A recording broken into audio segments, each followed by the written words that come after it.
Uh, Axel, why don't you tell us who you are and where we can find you on the internet? How about that? Alright, well, I'm Firebringer Axel. You can find me at Twitter or Tumblr or pretty much anywhere with the same name. Like, I use it almost everywhere. But mainly Twitter. From there, you can get to my Discord, my Tumblr, and my YouTube, all of which I do D&D 5e homebrew as well as a couple of other systems, but mainly D&D on Tumblr. Some of which has actually been used here because, and they actually give me feedback on like most of my watchers, so awesome. I also DM for a group called Torchbearer Gaming. We do YouTube videos. Right now we only have one monthly series, but it's been running for almost a year now. We're coming up on our finale here soon. It's called Into the Ashwell. Basically just a really dark 5e D&D setting where morality is kind of screwed up, and the Celestials are seen as bad guys. And that's actually open to the public, so if you're interested, find my Twitter. All right. That's it for me. Sweet. All right. Drew, what do you got? You can find me at Twitter at NotThatDrew, and I play Ferguson in Taking Initiative. I mean, that's all I do right now. That's not nothing. So, Not enough. all right. Bucky, a familiar face to the channel here. Yeah, so you can find me on Twitter at Bucky_Masters. You can find mine and Drew's show Taking Initiative at thespark.network, as well as a couple other shows that we are friends of. And I normally play Aussie Windmole on Mondays. Mondays. Mondays on Monday with Ted over here. Yes. Which I will be showing back up on Monday, this coming Monday. Correct. And yeah, that's it. Okay. And Mudpuppy, or Sir Snoot, as you will be known in this game, friend of the channel for quite a long time. But what can you tell us about you? Are you anywhere on the internet? I'm not anywhere on the internet. Okay. The only place you can find me is watching the Nerd Immersion games, especially when the Belladonnas are on. That's on Mondays. Yes, the other Monday when Bucky is not on. All right, so I do need to go attempt to either order food. Maybe I've got 2 more coffees in the hole thanks to Benzyme's donation from before, so I've only had 1 cup today. So I may go grab some food in a second. Unfortunately, the nature of when we keep flipping players every time is we lose a lot of time in between. So I'm going to try to make this relatively quick. But what I am going to do is I'm going to set up what's going on, right? So you guys, some of you guys were here before. You heard what's going on. There's some crazy shit happening. The crew spent all of this time trying to travel from Waterdeep to Longsaddle because one of them said that the Gordic Uprising, that was basically the entire focus of the last campaign, at least after the Deck of Many Things caused them to wish away the main campaign from last year, became all about gourds. It had a very Halloween-y theme, which this obviously does, but as well. The party finally made their way to Longsaddle, only to be assaulted by a Terminator robot with a chainsaw, which they defeated, and then an arcane wall, a dome around the city, popped up, trapping 2 of the flying party members outside. In his PTSD moment, the cleric, who had spent a portion of his life as his soul being trapped in a gourd due to a Deck of Many Things pull, plane shifted away immediately in terror, and the T-800 robot teleported the other party member away. And that's where we last saw all of them in the city of Longsaddle. I will also put this out there, by the way, because I'll put this out there to you guys and to the folks who had played thus far in the chat. Upcoming at what time frame is that? The midnight to 3 a.m. slot is actually technically a 4-hour, right? Because daylight savings time. I had somebody potentially think about dropping because they are not feeling well. They'll show up if I need them, but if anybody would like to jump in on that time slot, so that is, what is it, 6 o'clock now? So that is in 6 hours from now at midnight Eastern, which will be 4 hours because it hits the daylight savings time 4-hour slot. So if anybody would like to jump in for that, they said they'll play, but they're feeling sick. so I don't want to like force them to. If anybody wants to fill in, so I'll leave that open. If they end up telling you that they can't show up or they are super sick and can't do it, just message me on Slack. I'll show up. Okay. I mean, I'll leave that open to everybody else. We don't have to talk about it now. We still have 6 hours to work on it. But if somebody would rather jump in, that's a thing we can do. So, again, I'm going to just run and grab, so I don't know, like a string cheese or something before I figure out when I'm going to order a pizza, right? Or like peanut butter. I don't know, something. But basically what we're going to talk about is this group of people, you four, which I will have you go down the line and introduce yourselves while I'm going to do that, so that gives me a little bit of time frame to go get food and come back. But essentially, you guys, for one reason or another, I'll let you determine why, had made your way to the city of Longsaddle, potentially with this Gordic knowledge or otherwise. It was you have seen the repercussions of the destruction of pumpkins and squashes and gourds have been pretty much on the rise over the past 5 years to the point where they're almost extinct. For one reason or another have... Okay. So you guys have made your way here, and you have, unfortunately, either, whether it be through fear, capture, or otherwise, have holed up in one of these defunct cabins here, right? You've heard the revving of the chainsaw out in the streets. You've seen this seemingly sentinel-type creature with a burlap sack over its head walking and stalking the streets, and you know that something is happening at the Ivy Mansion on the hill, which those of you who are either knowledgeable about the Forgotten Realms or have knowledge in world that would make sense, Longsaddle is home to the Harples, a group of eccentric, weird wizards. They do all sorts of weird stuff. They've come up with all sorts of crazy magic over the years. So, potentially a sentinel creature with some sort of gnomish clockwork saw device is not an unheard of thing. But there is a dark pallor and a shadowy continence to all of Longsaddle. Not typically, it's a place of celebration and craziness and happiness, fireworks, things like that. This is weird. So, I will say that whether you guys came together, some of you were part of a team, right? You were teammates together. Some of you may have come here, whether it be to hunt down this creature or the evil things that are supposedly residing here, or this is just where your knightly duty has led you for one reason or another. Also, we'll say that Sir Snoot also has Mo, and Mr. Pebbles are also here as well. Kind of held up in one of these stable/cabin, basically the Evil Dead cabin, if we want to picture what this looks like, right? Get that some frame of reference. But while you guys are all here and you hear the excitement of combat outside, and you hear the revving of the chainsaw and screaming and pain and flashes of red light, you guys are figuring out what you're going to do, and we can kind of maybe backtrack a little bit how you guys, if you just joined up, if you've been here for a while, it's up to you guys to figure out.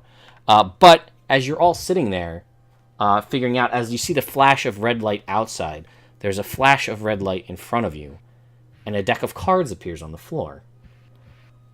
So, the way this works, because this is a donation thing, it is a deck of many things. The four of you you are limited to, you have to draw one card. You do not have to draw more than one. But Benzyme donated $150 to charity to make this appear. Who would like to draw first? And then we can deal with the repercussions and descriptions of your character when I get back. I'll do it. All right, Bucky, how many would you like to draw? You know what? I'm gonna leave that up to a D4. Oh, shit. I'm scrolling up in the chat because we found a thank you, Benzyme, you're a lifesaver, for that in the Discord chat. I'm so happy to come in and die immediately. Yeah, so the D4 says 2. Oh, 2. Well, we'll see what card you draw, because that may determine whether or not you have to draw more or don't at all. Find out. So I'm going to post this in the Discord chat. So that is a Wizards of the Coast magic item deck of many things card generator. Oh my god. Wow. Alright. So just draw one. Just draw one. We'll start with one. Oh, that's a foreboding sign. I got the skull. Okay. Alright. All right. So I'm gonna have everybody else draw simultaneously, and we'll see what happens. Okay. We'll come back to you, Bucky, because I know what happens, and that's fun. So who wants to draw second? I'll go. All right. Let's see it. Alright. Let's see what happens. Oh, cool. I got the idiot. All right. That's So appropriate. roll me a d4, please. Sure. I don't remember how to use Roll20 at all. Well, it might fit with the card too. So Click the little die on the left and you can roll the die. yeah. Oh, Or you my can God, just dude. slash roll space 1d4 will also work. There you There go. you go. 3. It's a 3. So your intelligence reduces by 4. Your score goes down by 4 permanently. You have the option now to draw one card beyond your declared draw if you so choose. Yeah, I think I'm good. All right. So Stop make this worse. Axel, Puppy, who's up next? All right, I'll go, I guess. What do I do? Just click on the cards? Yeah, you'll see there's a link in the Roll20 chat there. thewizards.com/dnd/dmt/dmt.htm. Oh, I see it now. Okay. Yeah. I didn't think to set up a deck of many things card deck, which I could have done. I just was stupid and didn't think about that. Okay, so I just click draw, right? Yep. I got the skull, Jack of Clubs. Great. So there's 2 skulls. That's perfect. And then that's Axel, you are up next. Did you want to draw more than one or just one? Grung is no idiot, even though he is orc. So he will draw one card. Okay. Let's see what you get. Okay, just hit draw. Mm-hmm. Star. Oh. Jack of Diamonds. Okay. So you guys are there. You see this flash of multicolored energy as Vimak, you feel yourself whatever I was gonna say, like enlightened, but the opposite, delightened. I don't know what the word is for that, but you get dumber. Grung, one of your ability scores of your choice goes up by 2. Can go past 20, but can't go past 24. Okay. And Dremble and Sir Snoot in front of you, an avatar of death, a skeletal figure wrapped in cloth and tattered robes, wielding a spectral sight, points at both of you and in an eerily unison voice says, "None may help." And then I need you guys to roll for initiative, but I'm going to go grab some food while we do that. So you each have your own separate avatar of death. Oh, great. That you We need. each have to have our own fight. You each have to have. We can do them in order, but basically, yeah, you guys have to each have your own simultaneous fight against these avatars of death. Which you guys, Vimak and Grung, you see this appear and happen while this is all going down. So let's pull these people out here. Let me just get the initiative turns set up here. So we've got Dremble has a 20. The amount of times that these things have shown up. I know they're technically supposed to go away, but I didn't want to leave you guys with just the shitty options in the deck. I feel like that takes away some of the fun. If it's there's only bad options. Yeah. All right. So Puppy, I need you to roll me an initiative roll, please. Is there a hot thing on the... At the top of the character sheet in the middle, it should say initiative. You can just click that, and that should roll it. Oh, cool.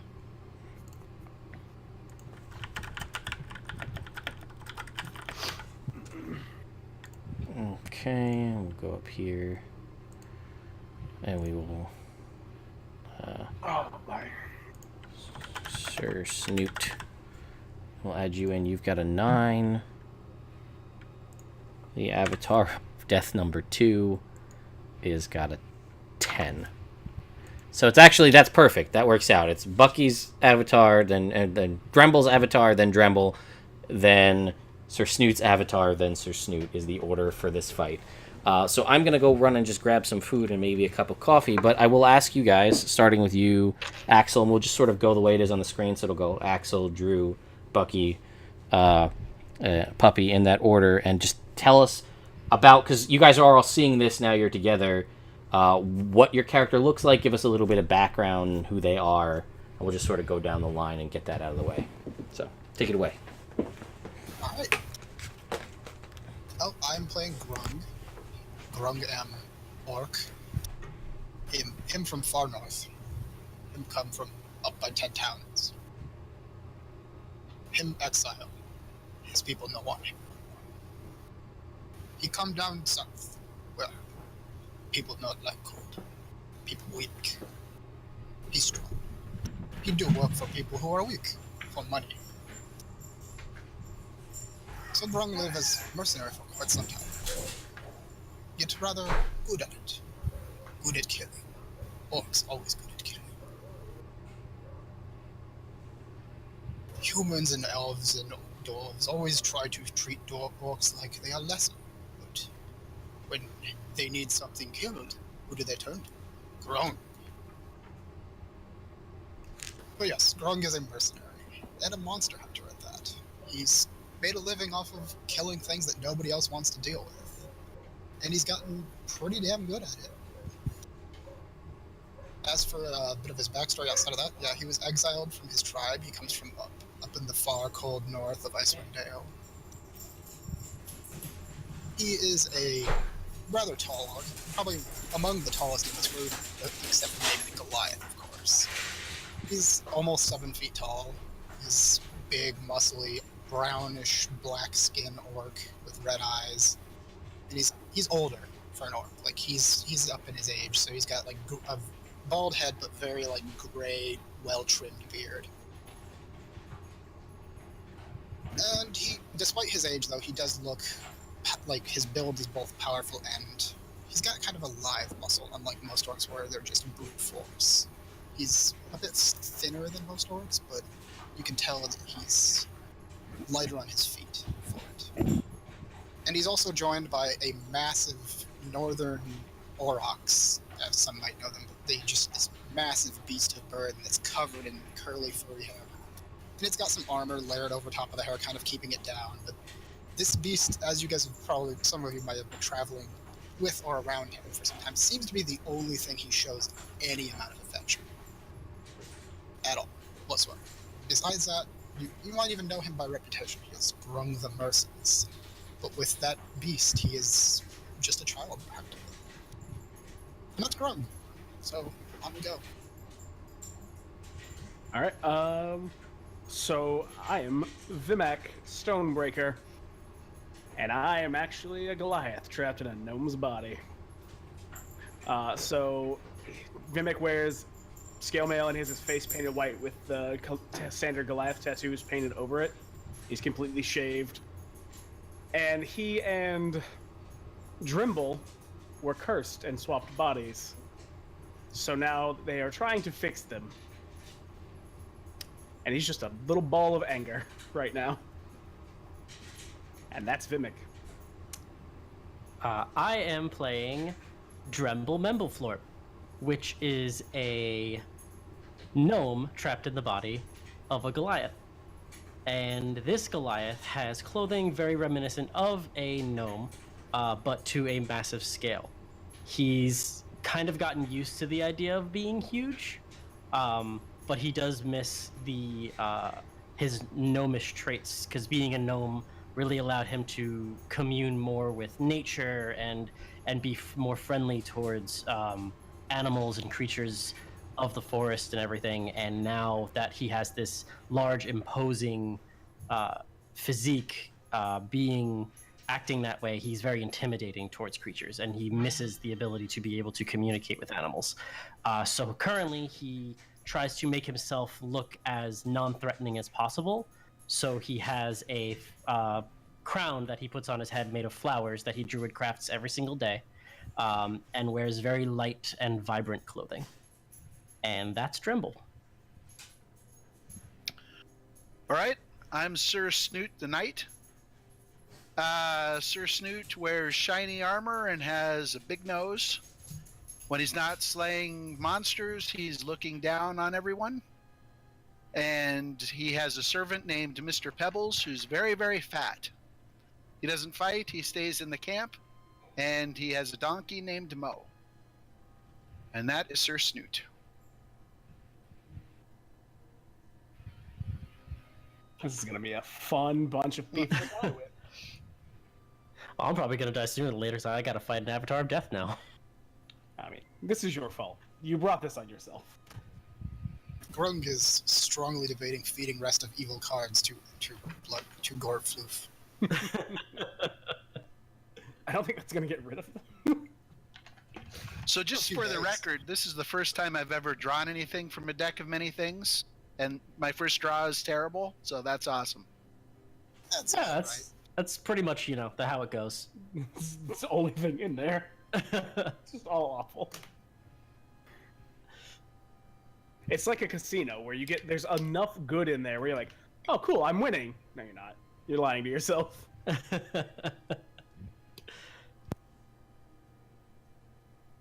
Yeah, see, Grung would try to help because he doesn't really like monsters much, but it said flat out nobody can help. So Grung is like, well, time to go take a nap.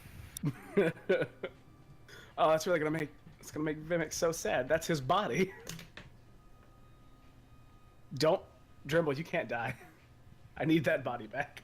We'll see what happens. Preferably in one piece, please.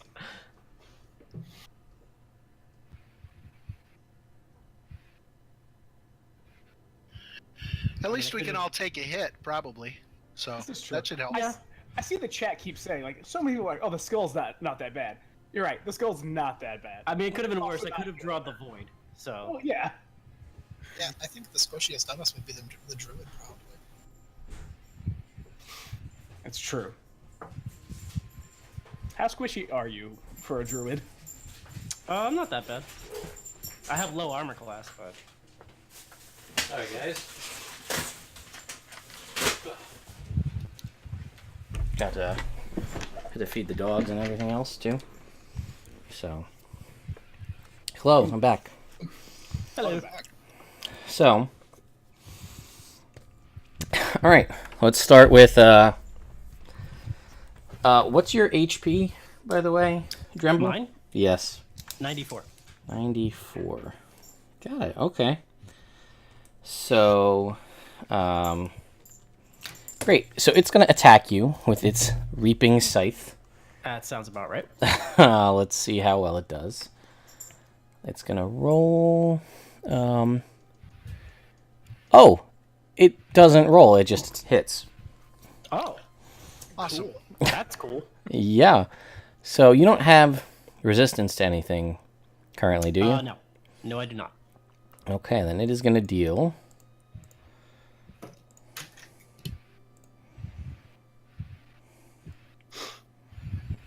$10 points of slashing mixed with necrotic damage to you. Cool. So 10 points, you said? 10 points. Cool. And that's all it can do. That's its turn. It's now your turn. So I'm going to use my, as a druid, Circle of the Dreams druid, I'm going to use my Hidden Paths ability to teleport myself 30 feet away from it. Okay. You do And that. now I cannot use it again for 2 turns. Okay. And that uses my movement, and as my action, I'm going to cast Sunbeam. Oh, shit. Okay. So it's got to make a saving throw or you attack? I believe it has to make a Constitution saving throw. And your DC is... My DC is an 18. yeah, it fails. So go Nice. ahead and roll So your he's going damage. to take 6d8 radiant damage. All right. 6d8. 36 damage. Oh, shit. All right. So you guys watch as Dremble, this Goliath, which seems a little odd, he teleports away, and then a beam of radiant sun energy blasts from his hand through this shrouded creature, which is still present, but seems like that took a fair amount of damage. And correct me if I'm wrong, but Sunbeam, you contain the beam of sun energy in your hand and can just summon it again. Yep. Correct? Okay. Hey, you. Stop trying to eat all my food. That's for me. All right, so then it's the second avatar of death. This is Sir Snoot's avatar, who will also swing at you and deal with his reaping scythe 14 points of slashing / necrotic damage to you, Sir Snoot. I don't believe you have any resistance to anything, do you? I don't, but my character sheet just disappeared, and I don't know what the heck happened to it. Great. Yeah. Did you break it out possibly of Roll20 and it's on a separate window now? Heck, I don't know. I Uh, hope not.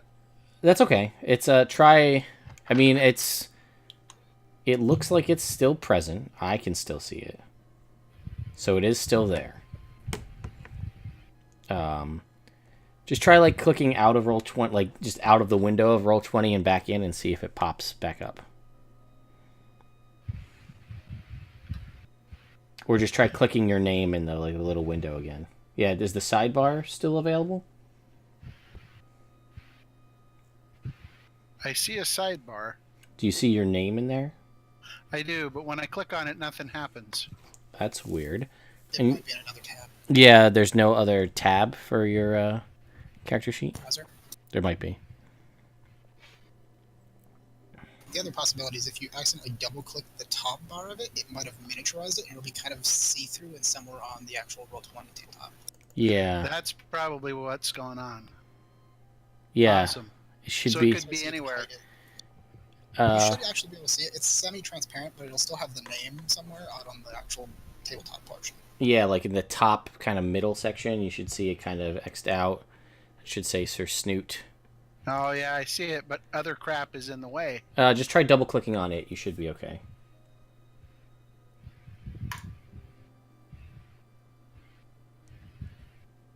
Let's see. Like, did that open it back up? Yeah, I got it. Woo! Cool. So you took 10 points or 14 points of damage, and it is your turn.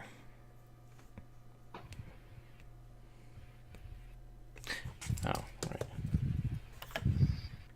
So it is right in front of you. So I'm going to swing my sword at it, my great sword. let's see the damage or see the attack roll then.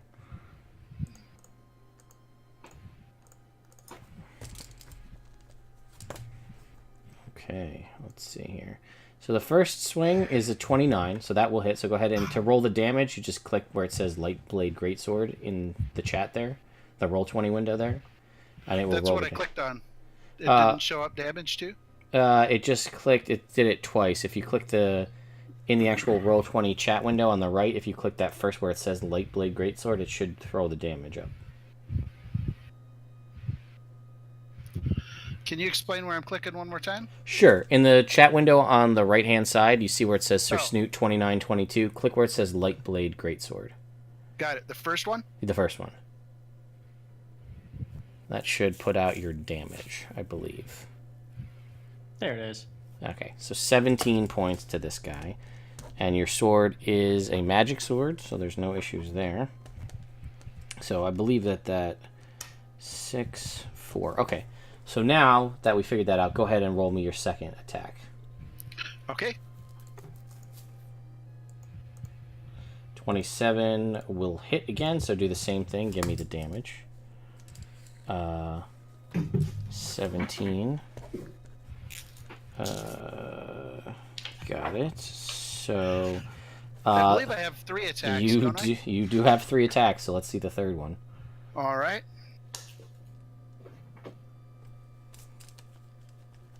Oh, a natural 1. Uh-oh. So, because we hit that threshold a while back, now I get to pull out these critical hit, critical miss cards. And we tell you what happens when you critically miss. So this is a melee attack. Okay, so... Oh, hang on a minute. I've got great weapon fighting, so if I... That's only on damage rolls. Oh, darn. Okay. I like where your head's at. This is how powerful those rerolls of natural 1s for the minimum dollar donations go, folks. That's where that's at for this. So, that last swing really winded you. So it actually took a lot out of you. So your next time you make an attack roll that deals damage, it's going to deal the minimum possible damage. But other than that, nothing happened.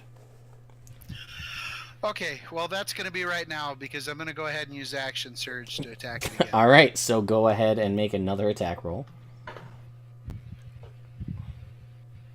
So that will hit, which will do the minimum amount of damage, which is 9 points. So 2 on the 2d6 plus 9. So that is that. So you have another attack. Go ahead. Action Surge lets me attack 3 times again. Yep. Ooh, okay. Yeah. Enjoy that. 15 will not hit. So that will miss the 15, and you've got one more attack. 30 will, though. So go ahead and roll your damage. 16 points. All right. So now it's going to go back to the top after Sir Snoot just went to Bucky, your avatar of death. It's going to... I forgot to mention, Yes. I don't know if this cares, but since it failed its saving throw, it's blinded. I don't know if that matters. It actually does? Surprisingly? It's So yeah, okay, so it's blinded. And also, if it's undead, it has disadvantage on the saving throw. It does have disadvantage. It is undead. Okay, Good to know. Okay, so, okay, but it has true sight, so I guess that sort of makes up for the fact that it's blinded. Okay. So it's gonna move over to you, Yep. and it's gonna swing its scythe. So you're just gonna take the damage. Yep. So that is gonna be 13 points. So let me have you make a DC 10 concentration check to keep up your moon or your sun beam. I have Lorecaster, so I get advantage on this. Okay. Yeah, you do. What is my Constitution? It's a +2.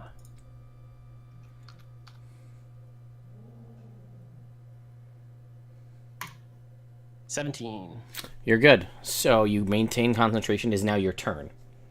Cool. So I'm going to keep the sunbeam on him and have him make another Constitution saving throw with disadvantage. Okay.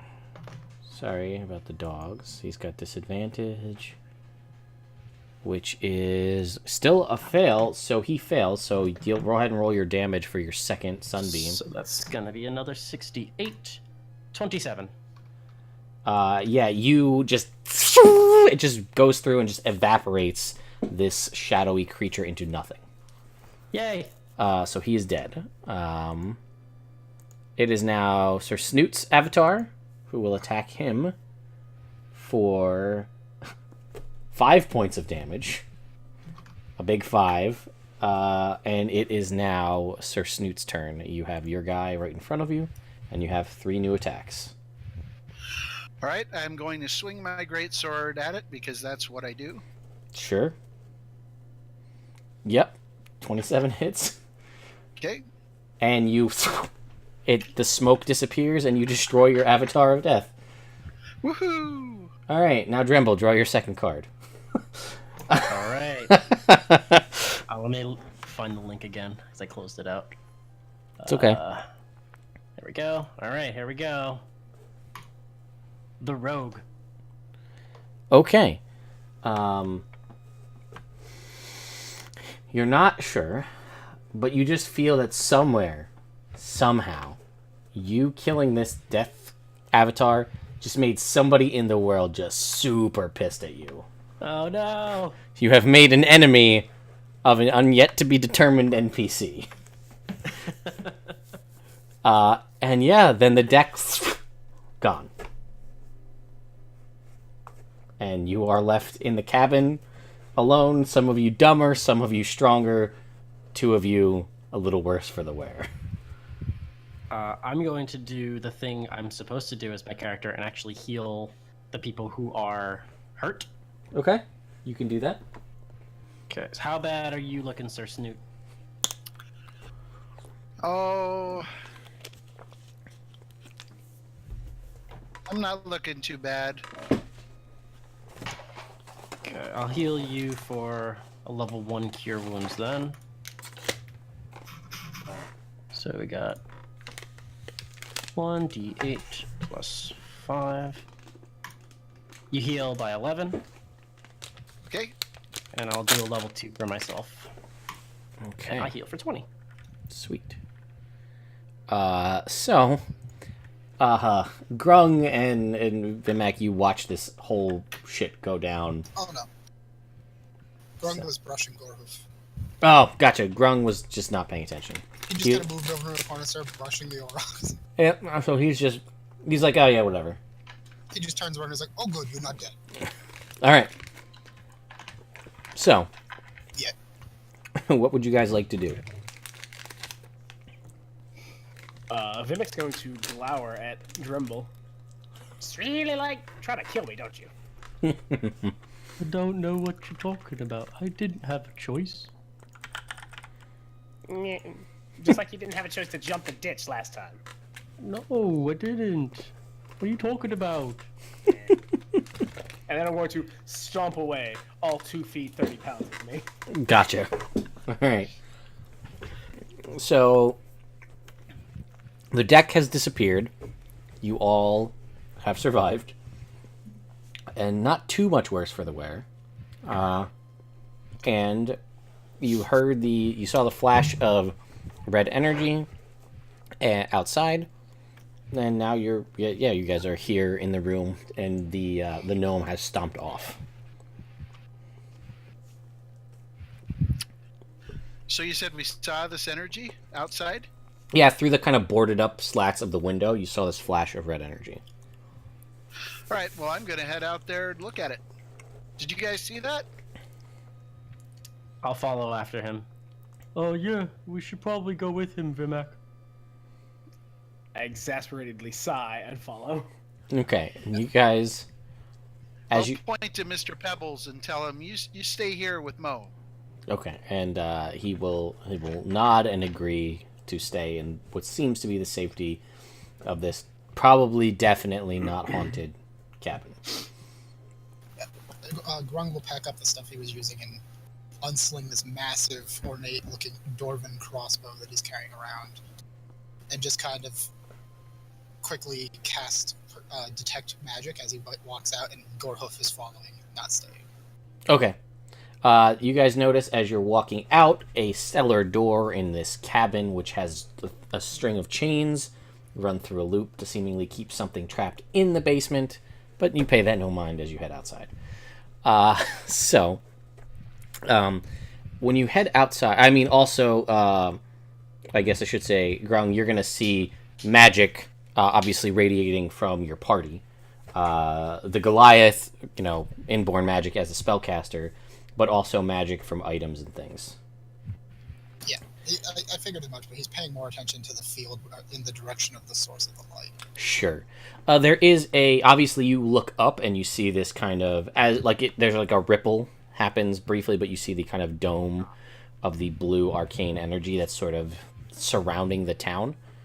And there is like a faint trace of some sort of energy, of magical energy, as if something great just happened. And you see in the street, there's actually a fairly decent sized splatter of blood. But there is this metal skeleton and some sort of clockwork gnomish device that is idling next to it with a little thing of steam coming off of it that's just kind of like just there, vibrating and not moving. Alright. Grung will carefully approach, just kind of watching the surroundings as he does and keeping his crossbow trained on the collapsed skeleton of this thing. Okay, yeah. You make your way closer, and again, just to repaint the picture, it is like deathly quiet. You don't hear, there's the occasional breeze, swaying of maybe a door, or like a kind of a cattle pen door will open, and the occasional tumbleweed, but no sounds of anything living in the area. And the eerie orange light does glow from the one room in the Ivy Mansion atop the hill here. And you make your way to what seems to be some sort of ornately crafted, heavily strong metal skeleton, with no seeming intelligence, and dead sockets for eyes, and this idling device next to it. Okay. Well, he'll kind of nudge at the thing with his boot, and then try to find a way to turn off this device being all this noise. Yes, you see there is just basically what looks to be a switch. For all intents and purposes, a toggle switch that you can just click and it... And the blade, everything, it stops, the steam stops rolling from it, and it goes quiet. Well, this is certainly odd. I would say so, yeah. I What just want to get this done. are we doing? Try to see the wizards. What are you doing? I don't know. Well, Grung's gonna pick up the strange contraption and kind of go into the saddlebags on his aurochs and just start kind of wrapping it in some like spare cloth and sticking it into one of the bags. Okay. As well as taking some kind of piece of this skeleton, like the head or something, to try and sell later to make some money. Okay, yeah, as you wrap it, you can kind of feel... No, that would be too hard to deal with, trying to find oil to power this thing. So it's just magically powered. As you pick it up, you feel it's got some heft to it. You can see there's two handles, and as you're moving it, you can kind of see that the long area kind of coming out of the front of it has what seems to be tiny little blades that go around it. And then you can see, again, the switch. There is some sort of T-shaped handle, and then there's like this sort of gaskety, fenced-in area where the steam was coming out before, and you just wrap it up in some cloth, stick it in the saddlebags. And yes, you are able to dislodge the skull of this thing if you so choose. And then you have essentially a T-800 head. Yep. I put it Nice. in my inventory. Totally not a chainsaw. Yes, totally not a chainsaw. It does... Oh, it is also radiating magic. The chainsaw. Cool. As if a magic weapon, I should say. Of course. So, So are there any other doors or anything in this room that we can go through? well, you're... you mean in the cabin, or are you... Because they went outside, because that's where the skeleton was. So outside is just like a... It is like a ghost town. There are cabins and things that you can search through. You guys were in the one cabin. This is kind of like, sort of... There was the wrought iron gate that sort of surrounded the city. This was about maybe 45 to 60 feet inside that gate. Is where this went down, and you saw the fresh blood splattered on the ground where the skeleton lie, and you could clearly see the footprints from this thing, and you see like burned away tatters of clothing and of like some sort of just burned away clothing scraps on the floor. Where the skeleton laid. Every time that dog. I want to go. How many other cabins are there around? We'll say just in the immediate vicinity, there's another 3. If you go further out, there are 4, because this was at one point a fairly prosperous little village. We'll say there was a total of 12 total cabins, and the Ivy Mansion makes 13. Okay, I want to go to the closest one. Okay. You head over. The door is shut. The windows are similarly boarded up as well. I want to try to break the door down. All right. Go ahead and make me a strength check, please. That was a save, but It's I don't use Roll20. I have no idea what it's good enough. I'll allow it. You smash the door off of it. It's funny, you guys see this little gnome walk up and basically kick this door and knock it off its hinges, and the door flies into the room. As he does that, I'm like, Vimak, be careful. Oh, okay. Never mind. You got that. Okay. I'm just like, "Argh!" and I go into the cabin. Okay. You see him, and then stomp off into the cabin. Grung just kind of shakes his head noisy. Yes. So he heads out of the area. And as the layout of these cabins aren't too like intricately designed, right? It is more or less like your typical kind of like a ranch house, right? You walk in, you're in like a dining room, separated off the dining room from like by like a counter is like an open concept into like a little kitchen area. There's like a little fireplace in the center, and then there's like a hallway that goes past down to where you would assume would be bedrooms. All right. Are you looking for anything in particular while you're here? Not really. I just want to see if I can find anything that would help get rid of the bubble. Gotcha. Okay. All right. I like it. Yes, this is a very nice open concept for those of you in the chat that are caring. Yes. Very postmodern. These cabins in Longsaddle. The Harpels were way above, way beyond. Yes, they know they are. I mean, yes, there's a lot of things we could go there. So you're looking around, and you see. You know what? Just make me a perception check. Let's say, as you're searching about the house. There you go. That's real bad. You look around. You find, the kitchen. There's some pots and pans, some like leftover food. I will tell you though that you do see the things in the kitchen. They do seem to be as if they were left in a hurry. Like there's still food. Like things were set like for dinner. Things seem as though they were left in a hurry, but they also seem like the food has rotted and has been here for a while. So like whenever these people left, it was in a hurry, but it's been a significant chunk of time. And you look around, you're still trying to, find other things, but you don't see anything, especially anything you feel like that will stop this force field with a 3. Great. So much anger. I have no idea. I'm going to let one of you take it now. I'll shout out, if you're done looting the hovels, maybe we should look around for the evil that we're supposed to be fighting.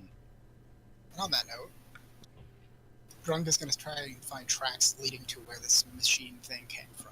Okay. Make me a survival check.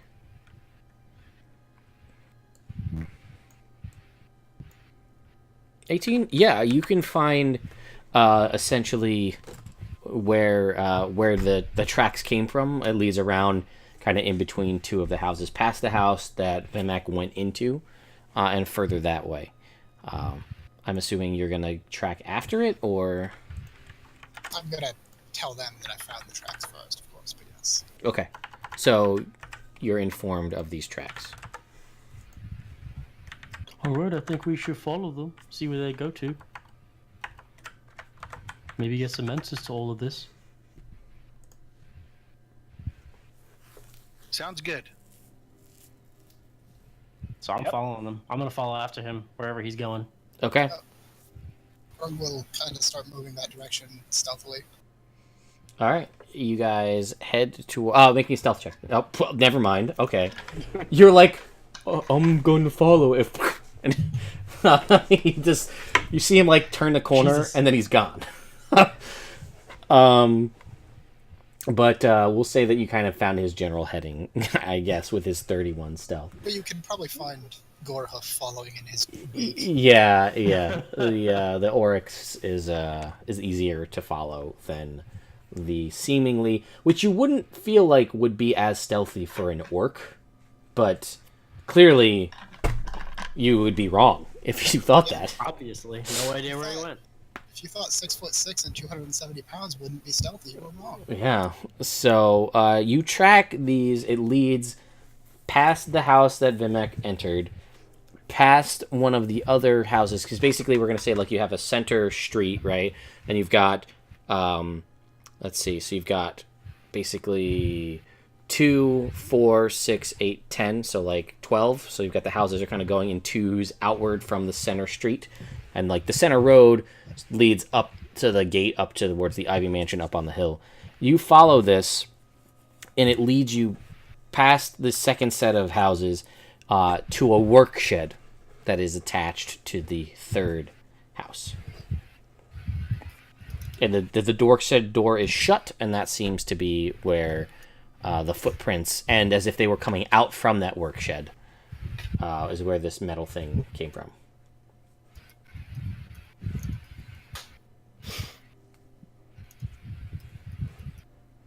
So, that's what you see. And I'll wait for them to catch up, and then Grung just kind of appears out of the shadows like, "You've gone that way." Yeah, you guys catch up, and then you see the orc reappear, gesturing towards this work shed. Do you want to open the door? Seemed like small one like open doors. Well, I'm he's a going to come little charging loud. up the hill, and I'm going to attack it. All right. I'm going to go through the door. Go ahead and make. Are you stopping to like kick this, or are you just gonna shoulder through? Oh, I'm just going to barrel through. Do it. Let's see that strength check. I will give you advantage because of your bravado. All right.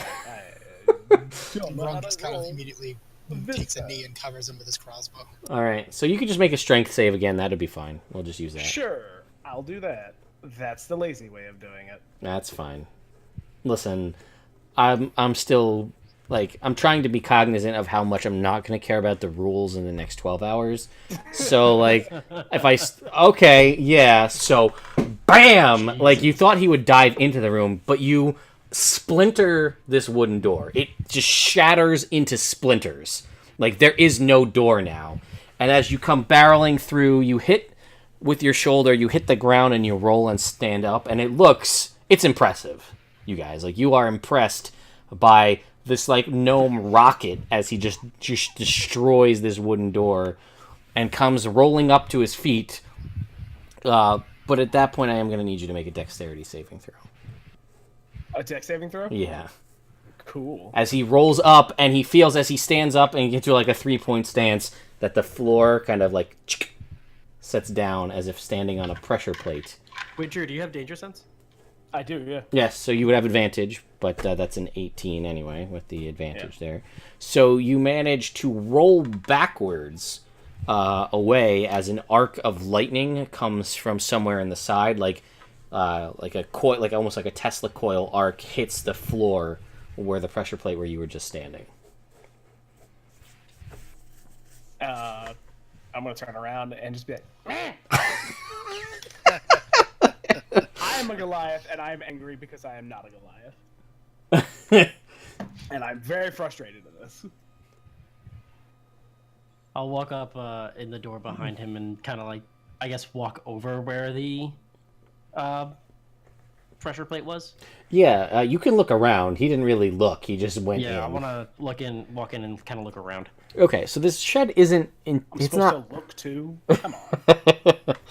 The shed isn't too big.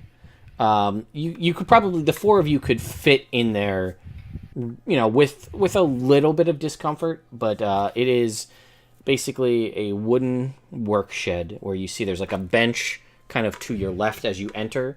There's the pressure plate that you stood on that was still it is still depressed, by the way. It has not reset. And upon further inspection, you see there are all manner of weird devices and things here on the wall. You actually see outlined with some sort of like chalk outline on the wall is basically the perfect outline of that chainsaw that you found in the street. Like that it was supposed to sit here on the shelf. You see several flasks of oil. And you see like typical things you'd find in like a work shed, like a toolbox and things of nails and screws and like hammer, clamp, saw, that kind of stuff. But then you also see like kind of behind some of like you push some of like the kind of containers for holding fasteners and things out of the way. There is basically what only can be described as like a pole with a silver ball on the end and several rings on it, like a part of a Tesla coil. And that you see, that seems to be why it would arc to the floor. And then upon further inspection, as you guys go through this house, there's more and more weird, like, alchemical stuff. Flasks, Erlenmeyer flasks with, like, the curly Q glass things that drip down into something else. Little, none of the things are lit or anything, but that's sort of what you kind of get, some sort of weird workshop. Can Can I make a perception check for anything that might be like in like a hidden compartment or something that he might have like hidden away somewhere? Absolutely. Cool. While they're looking around, Grung wants to disarm this trap. Okay. So go ahead and make me a thieves' tools check, and we'll see what happens just in case it sets off again. Which attribute do you want to use? Dex? Yeah, we'll say Dex. Are you disarming the Tesla coil or the pressure plate? Pressure. Then yeah, we'll use Dex. You know what? It's not. The complication is mostly the lightning. The plate is more or less a simple pressure plate, and you're, a high enough level character and have survived these things, you're able to essentially jam it down, or like jam it so that it won't reset, and the plate is effectively dispelled. It's disarmed. Yeah, so that is all good to go. With your 14, you look around and you do find that this shed, there is seemingly more to it, which looked like it was attached to the side of the house. It seems like it goes like where the house you would think would end. It actually it's like a false wall, and the shed is actually significantly larger than you thought. Okay. So I'll let them know that there's some sort of a pathway on the other side that seems to be opening up to another area that we can go to. Yep.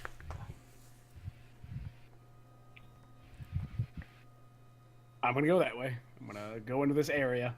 Okay, the door kind of like pushes. It's like a pocket door, right? So it slides away, Yeah. and you see that it has like you see like a wooden kind of slant overhead, and it is, as you slide this door away, there's a set of stone stairs that go down. Dremble, let's go. And I'm gonna head Okay. down. I'm coming right behind you. You guys, it is a slick kind of wet. It is dank. The steps as you head down. So How dark is it getting? as you get about 10 feet down, you've lost. There was like a weird almost. It was like it started to get nighttime outside. There was a sort of bluish, kind of almost like a phosphorescence bioluminescence in the workshop.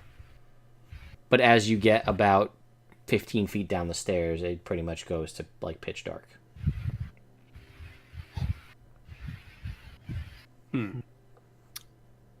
How far what do I see with dark vision? Okay, with your dark vision, you can see Yeah. 60 feet ahead of you down the stairs. It just like keeps going. Yeah, it keeps going at least 60 feet. Well, I'm just gonna keep going down. Okay. All right. Are you doing what I've learned to be your typical gnome thing, where you're just sort of trundling along, or are you slow? Is this slowed your pace at all? Nope, trying to little along. I'm still used to being big and scary and imposing. Got it. Okay, so you make it about 40 feet down, and you notice that it starts to seem like at the edge of your dark vision, it seems to be like a platform, and it seems like it's flattening out. Like it's going to continue somewhere else, like the stairs stop. However, at this point, I am going to need you to make a dexterity saving throw again. Oh, okay, there you go. 22. 22, yeah, I was going to say, like, I got all excited for the one, but danger sense. Danger sense?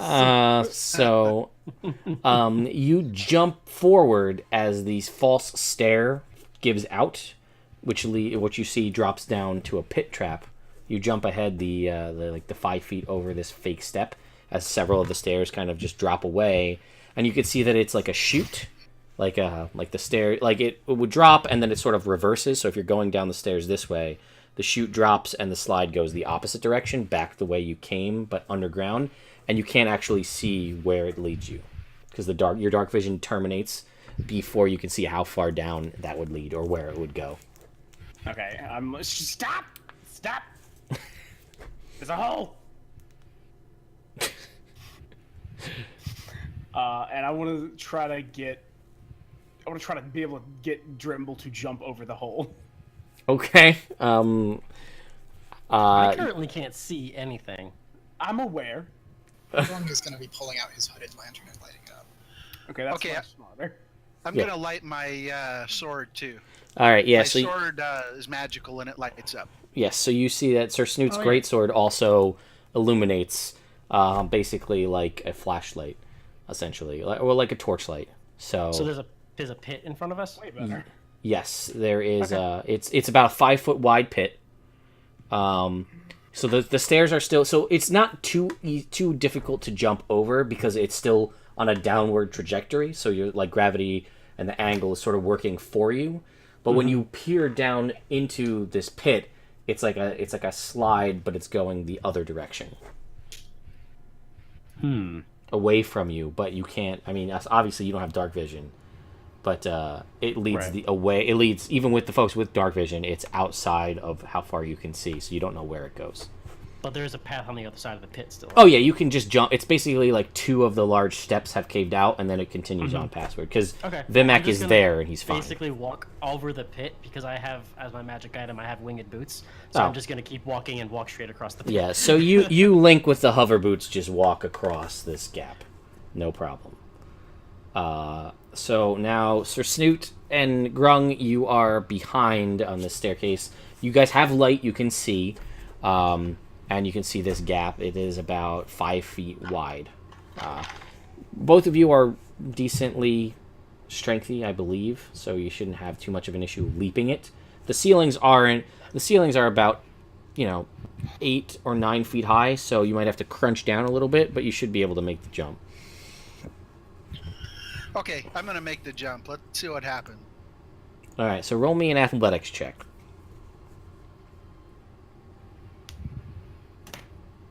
Let's see how we do. Yeah. You easily jump, and you land firm-footed on the other side, no problem. Grung, it is your turn. Alright. When he lands on the other side, Grung will pass over his bullseye lantern. Okay, yeah. He hands you over a lantern. So your sword is lit up, which is good for immediate location, but because the bullseye lantern has the aperture on it can be adjusted, you can use it to shine like a long beam down the area ahead of you. Okay. Like a traditional flashlight, basically. Like when you turn a flashlight from flood to beam, it's sort of like that. Also, he probably doesn't want to hold it while he's jumping, I assume. So, Right. It's an oil lantern, so that would be a bad idea. yeah, oil splashing everywhere, probably not great. So go ahead and make your athletics check. It's super easy, should not be difficult to make. Yep, no problem. You land easily right next to Sir Snoot, sure-footed, who can hand you back your lantern, and you guys can continue Yeah, on. he takes the lantern and hooks it onto this little hook that's mounted on his crossbow. Okay. So, as you saw, Vimak, from where you're at, there's another 60 feet before it starts to flatten out. Gotta keep going. Of course you do. I love it. I love it. Grung is going to actually look down the hole with the bullseye lantern. Okay, the bullseye lantern gets you a little bit further due to the way. I'm not actually entirely sure what the mechanics of a bullseye lantern, but I don't care. So you can look. Yeah, neither do I. So you can look down, and what seems to be about, let's say, I don't know, what you can guesstimate at 100 feet, right? You can kind of see as the light is trained down. You see that like the light dissipates as if it was opening into a larger room, because this chute is small, small enough for a person to go down, but not too small that one could probably easily like four-limb block themselves, from sliding down. But it seemingly opens up into a larger room as the light just sort of dissipates into the darkness. Okay, yeah, and then he just kind of, that's a long way. And Okay. just kind of turns back to the other direction. Starts to head down the stairs, trying to keep aware of more traps that he's sure are there with his passive perception. It's ridiculous, but it's okay. We've got a trap detector named now. Yeah, he's doing great at detecting traps. So, all right, Vimak, you are 10 feet from the bottom, where you can now see that this turns out to be more like dungeon-esque, this hallway that continues down and like it is worked stone, you know, like your typical dungeon, right? Worked stone floor, and it continues, and the hallway kind of curves around ahead of you, so you see to the end of the hallway. But when you're 10 feet off the bottom, I need you to make me another dexterity saving throw, please. You know, it's not the smartest, but it gets things done. Fuck, man. Yeah, you dodge out of the way as the ceiling opens up, and you see a grate on the floor, and the ceiling opens up, and just a wall of acid just falls down, and then into the grate, into the floor, and you I'm just straight up Mr. Magooing this whole thing. basically, the wall of acid is like a wall because the amount of acid that pours through. And it is green, and it is kind of glowy, so everybody can see this with your light sources. That it rains down for about 30 seconds, and then like the top kind of shuts, and then the bottom grate shuts, and you hear what can only be described as the sound of like essentially a flushing toilet. And you are on the other side. Cool. And you guys see this step, which step it is that seemingly causes this. Just the second to the last step from the bottom. Well, I'm glad he's good at avoiding those traps. It's going to backfire at some point so badly. Well, we'll see how long the luck runs, so... It'll be the instant death trap. Next time is going to be 2 natural ones. Yeah, next time it's the trap where it's just a block of stone that just like... A 50-foot block of stone just comes straight down on top of you. Weird. So... You guys do get the feeling that this trap probably reset, because you heard the running, seemingly this flushing sound and this running water in the wall, which you're assuming, just from hearing it, those of you who have the intelligence and understanding of traps, that the acid probably has been re-siphoned back up to the top to reset itself. I'll just step over it as we walk past it. Yep, you're easy with your stride. You can easily step over it. The Sir Snoot and Grung, you guys could probably be able to easily just get over it as well. But Grung is obsessive compulsive about this. Sure, that's fine. He can do whatever he wants to do. He's gonna try and figure out a way to stop it from functioning. Okay. Go ahead and I guess make me an investigation check. Alright.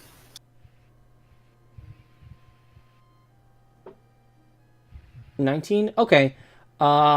You're looking at how you could try and disable this trap. You feel like you have a good idea, which is basically if you you basically jam up the bottom, so like where the grate slides for the grate, and leave it and jam that in. The grate can't slide, so the acid will just fall onto the ground and basically melt away the fake floor. And then if it spends all its time dissipating the stone, it can't head down into basically the receptacle to get flushed back up to the top. Okay. So that would just be like a simple strength check with like a piton to just jam it shut. Yeah, that works. I got pitons. So, yeah, it's like a DC 5. So, like, just don't roll a 1, more or less. Don't say that, because he will. Save too. I was going to originally make it a DC 10, so it's fine. Either way, you jam it shut. And you have, as far as you know, successfully countered this trap. And the hallway continues on. Guess where I'm going. Oh, I love it. You know, after, and no offense to anybody who played in the last 2 sessions, but after, like, let's stop in this town, let's talk to these people, let's go buy these things, it's just fucking let's go down the hall, no stopping, don't care. There is one thing Vimak wants, and it's not in this hallway. We're gonna get shit done. I like it. You guys are giving me like forward momentum here. Time and money. Grung need money. Yes. So Vimak, you turn the hallway, right, and you see you're in another stone worked hallway, and apparently doesn't set off anything with you, as this is just a long hallway with nothing in it. Before it curves to the right to the end at the end of this it's about like 30 feet and it curves to the right. I'm just gonna keep going. Okay. Nothing here. Yep. Nope. That's fine. Let's flip to a different page in this book here, real quick. I'm not gonna hunt for traps. He That's does someone this else's because he understands that every time he gets hurt, I just immediately heal him as a druid. Yes. The sad fact is that it's an advantageous body switch, but it's still very frustrating. it's hilarious for me because like Grung has a 23 passive perception. He can probably see them from all the way back here, and he's like, I could say something. But no. So you make your way about halfway down, and then I will need you to make a dexterity saving throw as scything blades come out of the wall. Oh crap! Natural ones. All right. Not yet. So you, in a very temple, Last Crusade moment, you duck down and roll under as this scything blades go through and reset, and you have made it to the other side. You believe where you're at, there are no more scything blades. You're about 15 feet down the hallway. I believe there are no more blades. All right, cool. Just as you believe this hallway was empty of traps before. Exactly. There's no traps here. Were the rest of us able to see what set off those blades? Yeah, you weren't able to see if there was a traditional, like you didn't see or hear any clicks of a pressure plate at all. They just seemed to go off as he made his way down the hallway. If you want to pay, because it was all so quick, because he hasn't really stopped yet. If someone else wants to go through or take a closer look at it, you can try to do so. Well, Grung's gonna obviously try to figure out these things. Okay, make me an Arcana check. Okay.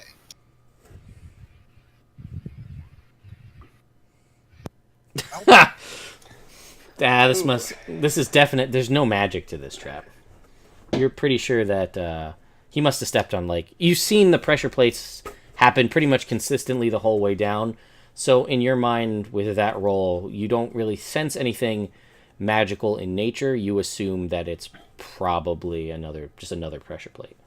What are you doing? Just crawl. Crawl over here. You know there's a trap. Come here.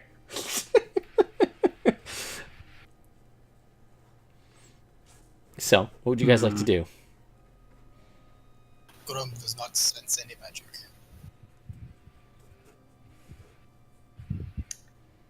Would I be able to possibly see if there's any magical things in the area? Because I would be able to dispel it if need be. Okay, you can make me an Arcana check too. I mean, that's gonna be real bad, but sure. Maybe not.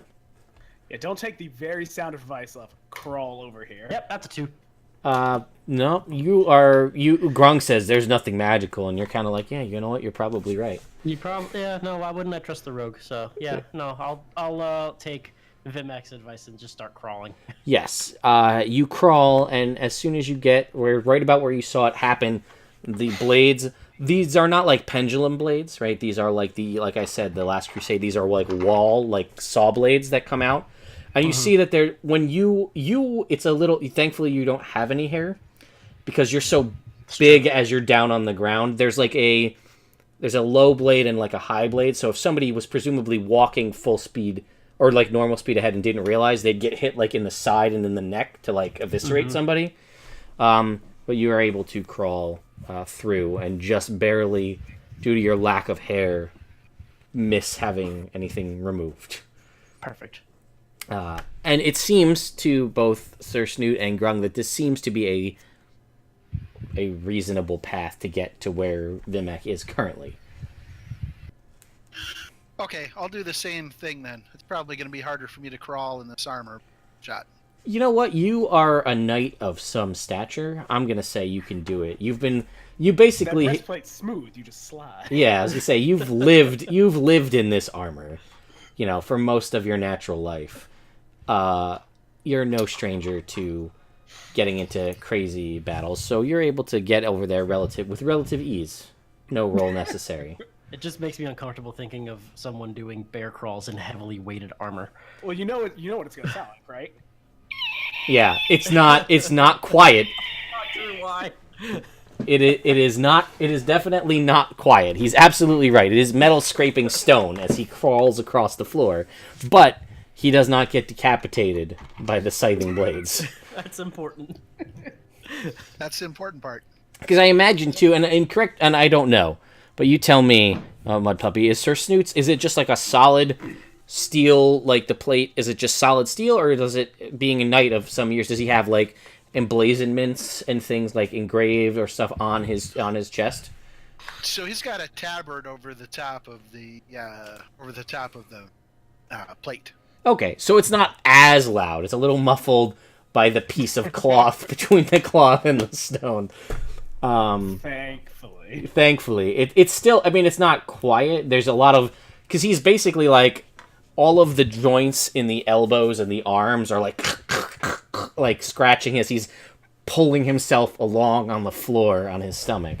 But it worked, and he made it here. And there's a little bit of a moment where he's like trying to stand up, and like the joint is stuck in the armor, and he eventually straightens it out, and he's able to stand up, and you're now where you're all together. And Grung is now you are the one left on the other side. Yep.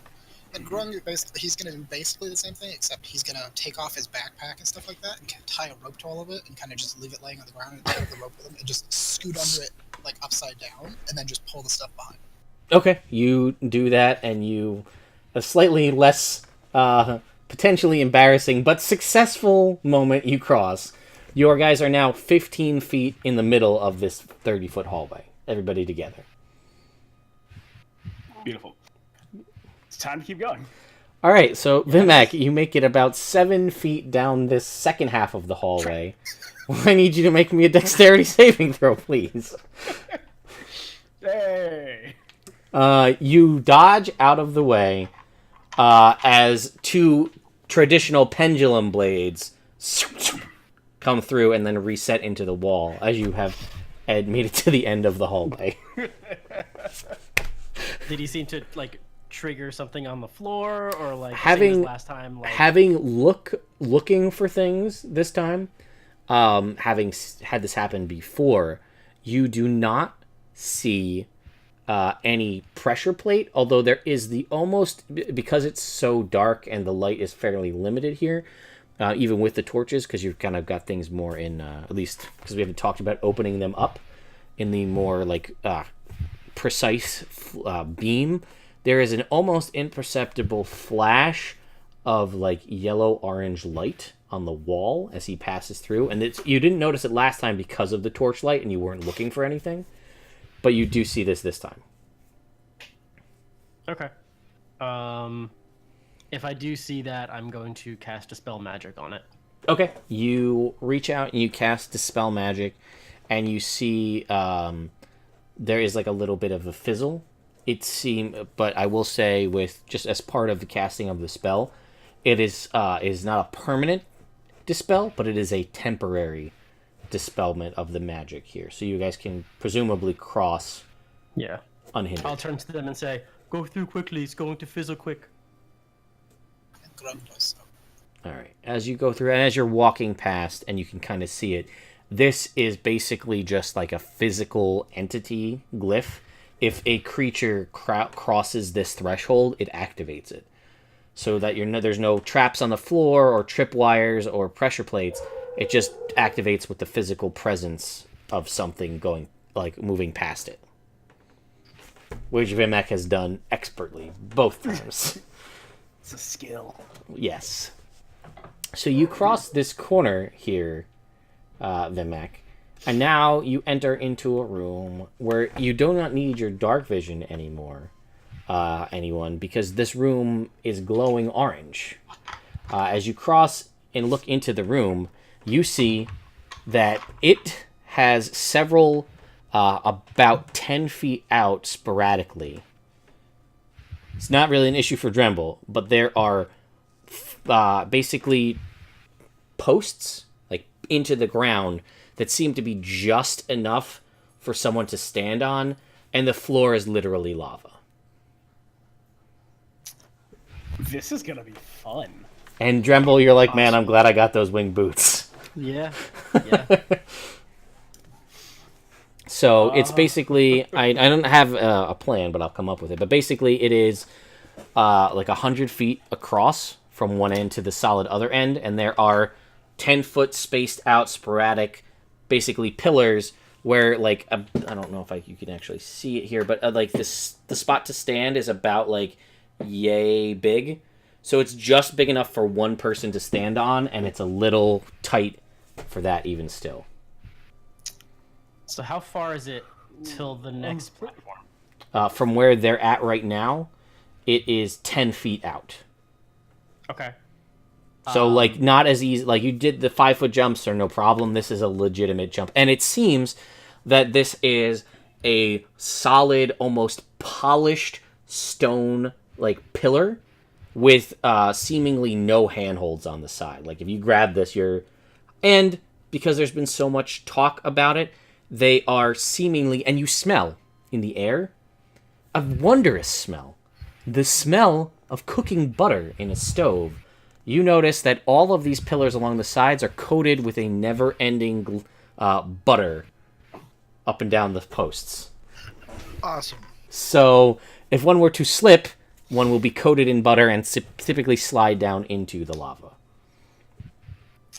But we can land on the tops of the platform. You right? could land on the tops of the platform, Okay. yes. So here's what I can do. I can turn to them and say, well, if we won't, I can just teleport us over one at a time. Can you... Now, your teleportation... Oh, because you can fly, right?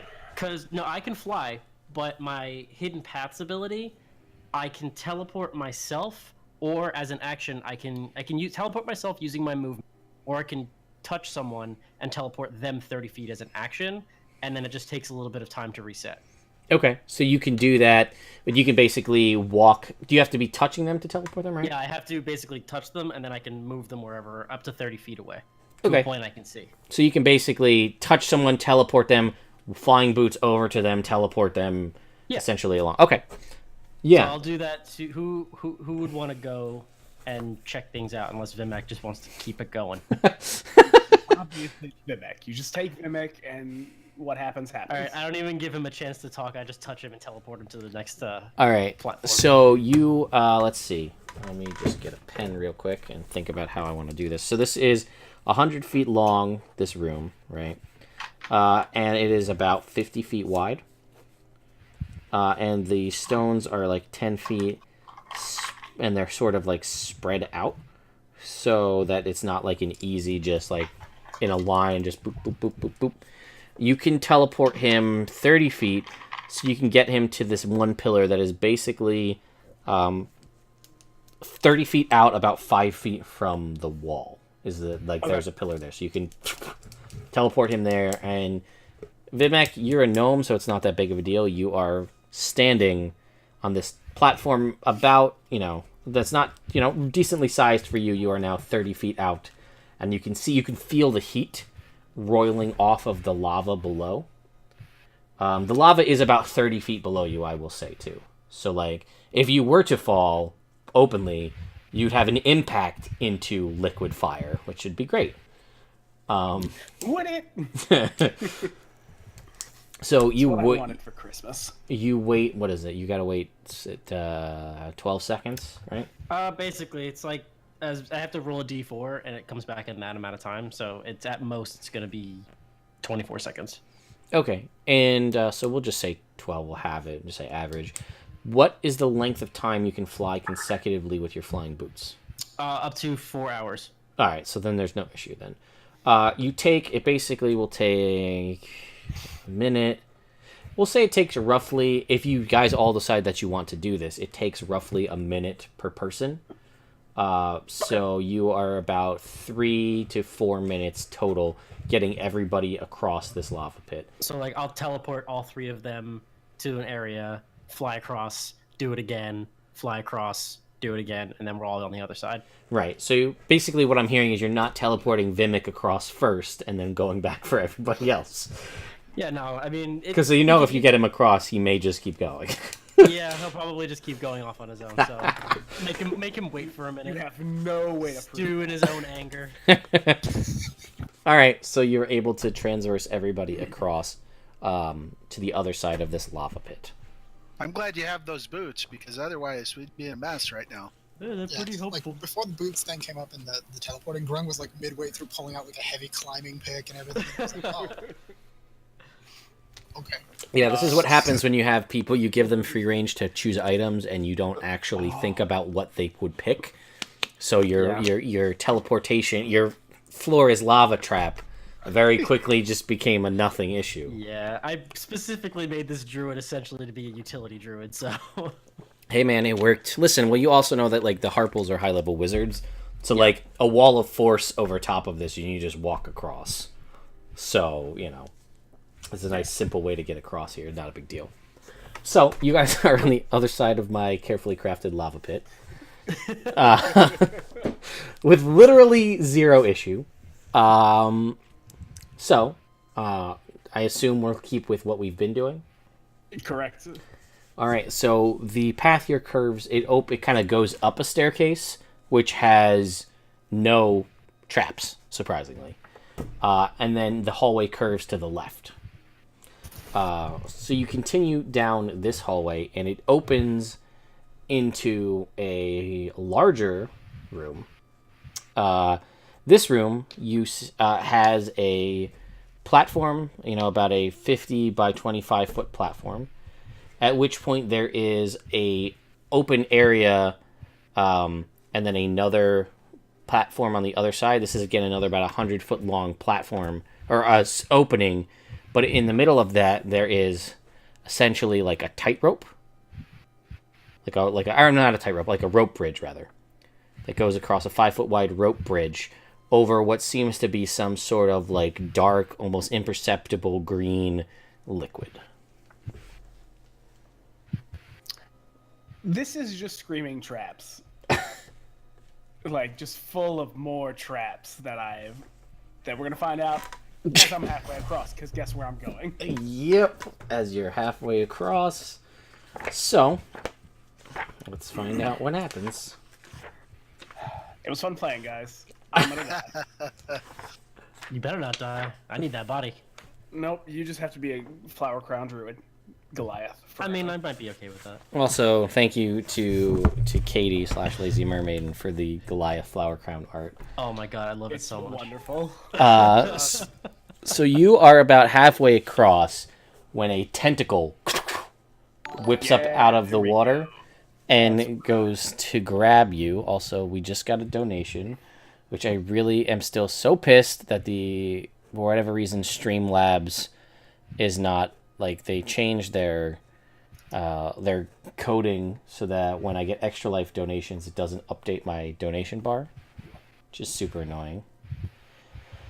But I just want to see what this donation is, because I believe it was a critical hit for me as the DM. So, Oh man. Oh no! I just need to check. Oh, Yup. So, gonna be sad now. all right. So, I will say this to you guys, though, in case this comes up, people donate to you. The way the advantage rolls, the automatic natural 20s and the automatic natural 1s for me, you have to use them before you roll. So if you have, like, someone gives you a crit, you just take it in place of your roll. You don't roll and then decide. If somebody gets the thing where they get to give me a natural 1, you don't, it happens before I roll. So just make your, choose wisely. Cool. So this tentacle comes curling up to attack you. And I'm going to, let's click out of some of these things that I've got here. And I'm going to need, I guess everybody, you're going to be surprised by this, unless you use your rage to not be surprised. I think that's a thing you can do, like feral rage or something, where you can use a reaction to go into a rage so you're not surprised. No, it's I have advantage on initiative rolls, and if I'm surprised at the beginning of combat and are not incapacitated, I can act normally on my first turn, but only if you enter rage before doing anything else. Gotcha. Okay. Well, why don't I just have everybody go ahead and roll for initiative, and then we'll just go through this potential surprise round.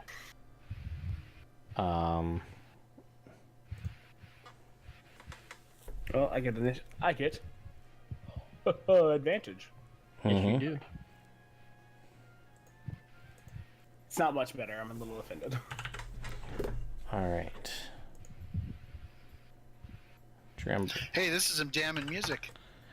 Yeah, I tried to switch it up and have Oh, a couple different I kinds of turned it music. down because it was a little distracting. I'm turning back up now.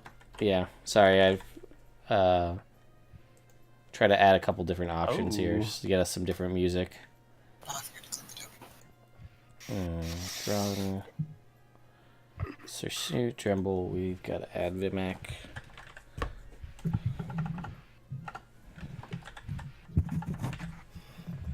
And then we've got, that's all the players, and then we've got bad guys. So Grung has a 16. Vimak has also a 16. And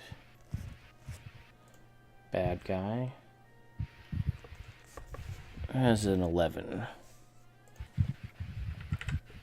Okay. So, I appreciate the classic name of bad guys.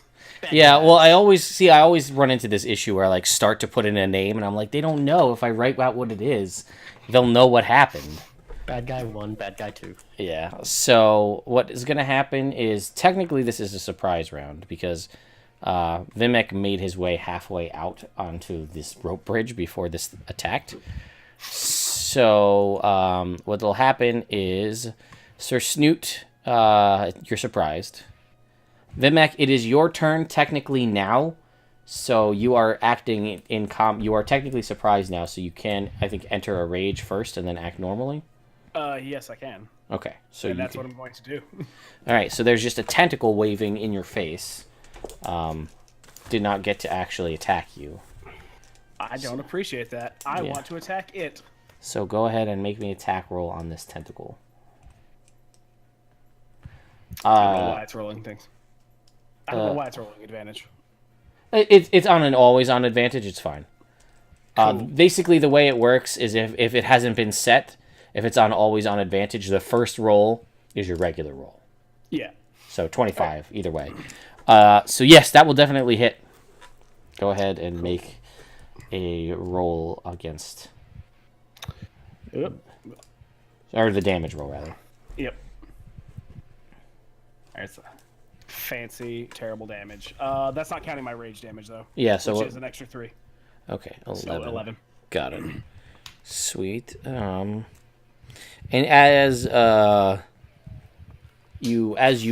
this tentacle swings at you, or you swing at this tentacle, you get this feeling and this in your head, this sensation and whispering in your ears about hunger. So hungry. I'm gonna kill this thing. And then Grung, you are surprised unless you have an anti-surprise thing. Okay, Dremble, I'm assuming you're also surprised. Yep. All right, and then bad guys. So I am gonna use my natural 20 because I want to. So why not? So this tentacle is gonna wrap around you. You're gonna take. You're raging though, so I didn't want to use it because like I know it's only gonna be half damage, but the monster doesn't, so I'm not gonna metagame the monster here. Also, I have adamantine laced armor, so critical does regular damage. Got it. So that is going to be 5 points of damage. Ow. I need you to make me a Constitution saving throw. Constitution. There you go. So you are fine at the moment. Oh, I read the wrong thing, but that's okay. It didn't matter anyway. So you are also going to take another 1 point. So a grand total of 6 points, which is cut in half because you're raging. So a good old 3 points. But you are grappled and restrained as this tentacle wraps around you.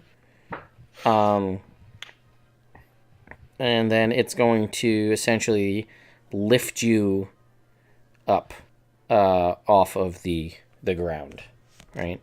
And then it's going to forgo its second attack and just slam you into the wall.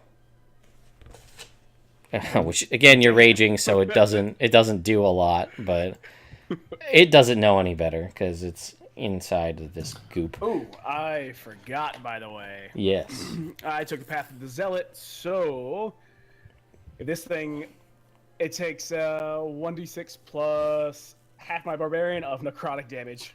Okay. Just for being near me. All right, so go ahead and roll me the damage. No save, right? It just takes it. Just takes it for it being within 5 feet of me. Okay. So go ahead and roll that. We'll add it to his damage. He takes 2. Plus half my level, so 8 damage. Okay, cool.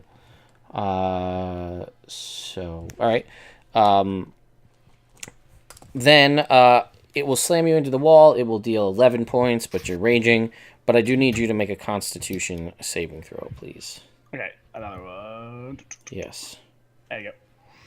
Damn. All right, you're fine. So as this happens, you guys see closer to you, because you guys aren't on. I'm assuming he just ran out of the bridge. Did anybody go on the bridge after him, or how's that working out? How far out did he walk on the bridge? We said it was 100 feet across. We'll say he was about 50 feet out, because he just dashed right out there. I would say I would probably be right behind him. So I'd be on the bridge probably too. Okay, anybody else?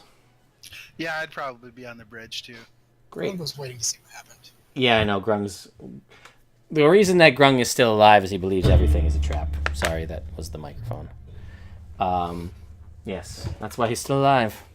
So another set of tentacles comes... 2 sets from 2 different opposite sides of the bridge come out for Dremble and Sir Snoot. So, we've got a tentacle attack against Dremble, which is going to be 23. That'll hit. So that's going to deal to you 7 points of bludgeoning and 1 point of piercing. You are grappled. Yep, grappled and restrained by it, and it's going to slam you into the wall, too. I need you to make a con save. You're going to take another 8 points of bludgeoning damage. Okay. Con save. Please. 5. Con save is plus 2. 18.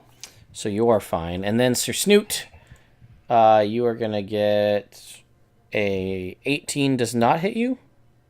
No, that misses. All right, so then it's going to attack you again because it missed with the first tentacle and it doesn't get to slam you into the wall. But a 22 will hit?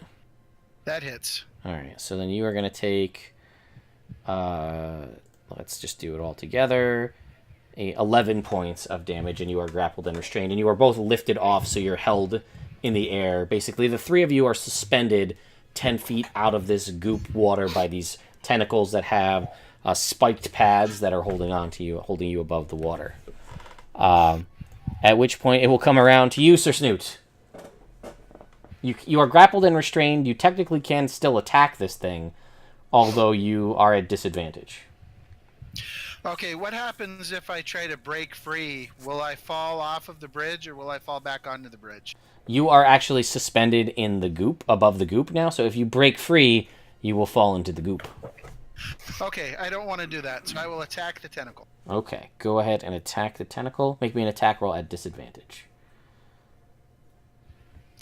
How do I attack at disadvantage? Just attack it's and gonna roll twice. yeah, we'll just take the lower number. So just attack, Okay. roll, and just roll me an attack. Ooh, a natural 1! Yay, natural 1 cards. Oh, no. So, so useless. You're lucky. This is one of the early level ones. As you try to spin, your armor being a little bit tweaked from your crawl across the floor, as you try to maneuver yourself to hit this thing, you actually end up twisting your ankle and have lowered your movement speed by 10 feet until you finish a short rest. Oh, no. So it is You got 2 more attacks at disadvantage. Okay. He said I'll with a attack it again. devilishly smile on his face, hoping for more nat ones. Ooh, too bad that crit is counter. So close, but a 22 will hit. Okay.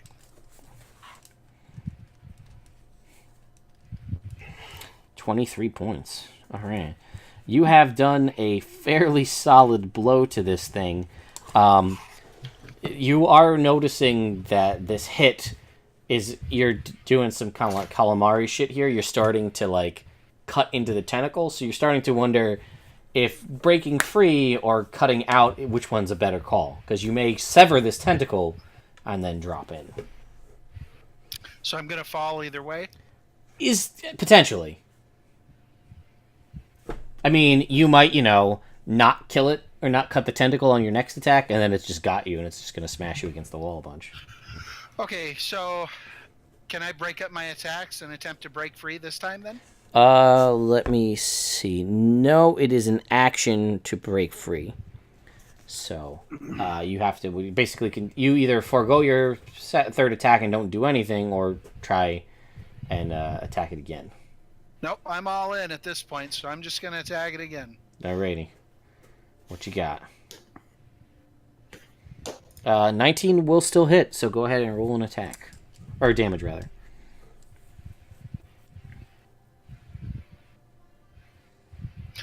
15 points. Alright. So, it is... The tentacle is starting... Like, you're now, like, 5 feet above the goop, because it's, like, starting to, like, hang over. That was an accidental click. That's okay. It's starting to, like, hang over, like, starting to, like, break at, like, the kind of joint point. But it's hanging... It is still suspending you above, but it's seemingly weakened. Okay. That is it for you then, right? That's it. Unless you wanted to use your second wind as a bonus action to heal. Nope. Okay. Vimak, it is your turn. Everything that just happened, because you witnessed it, applies. You are at disadvantage on your attack rolls. If you try and break free, you will possibly fall, probably. And if you do enough damage to cut through, you will also fall.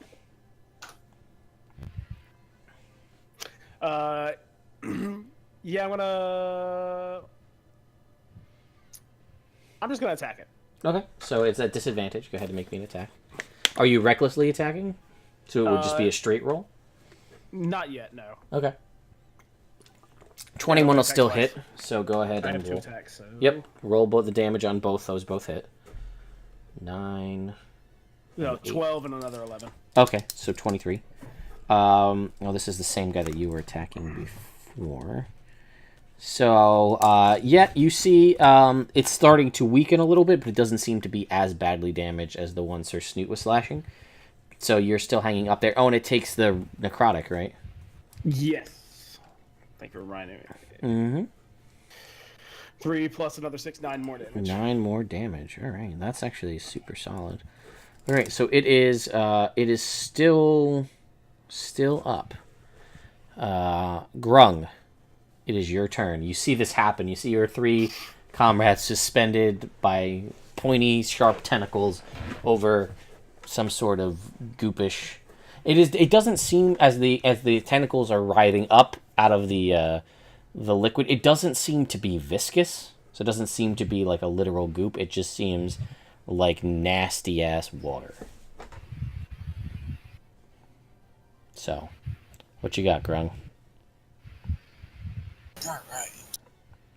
Well, Grung is gonna whip out his big ass crossbow Mm-hmm. and aim down the sights at the tentacle that is holding the druid, Okay. because he's the most useful to him. Yes. And he's gonna actually go ahead and use a sharpshooter attack. Okay. Sweet. This one is undamaged at the moment. Go ahead and make your sharpshooter shot. So -5. This is with the -5 already. All right, with the -5 already? Yeah, 25 definitely hits. Right.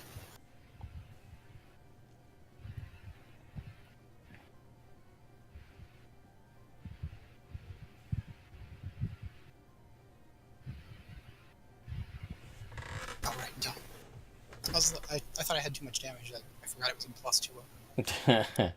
Yeah, 19 points. Damn. That's pretty bad solid. sneak attack, because Oh. I'm assuming the druid is within 5 feet of it. He is. I am.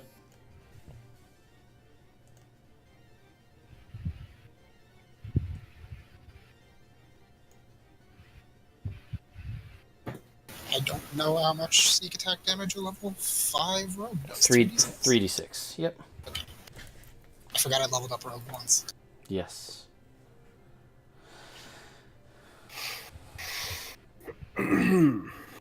Nice roll. Damn, dude. 20. It was at 35 points already. And Were you gonna add any superiority dice to that? I'm thinking about it.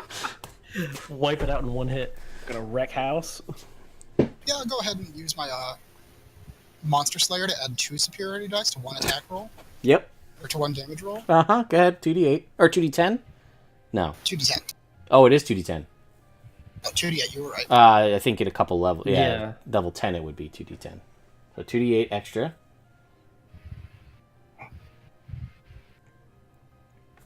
Eight damage. Nice.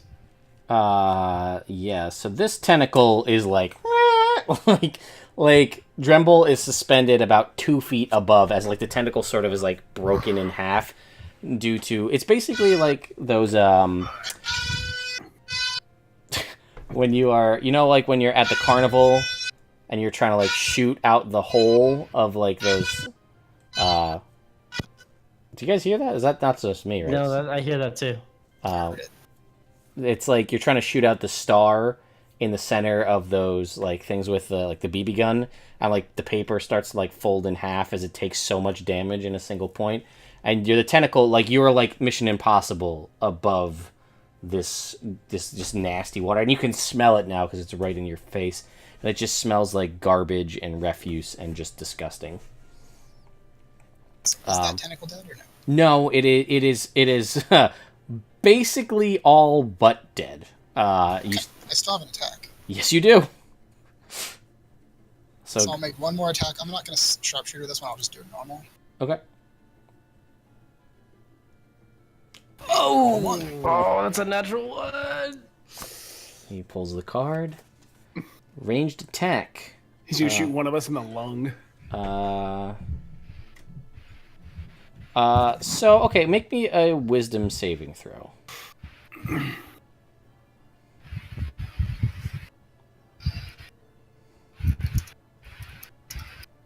Okay.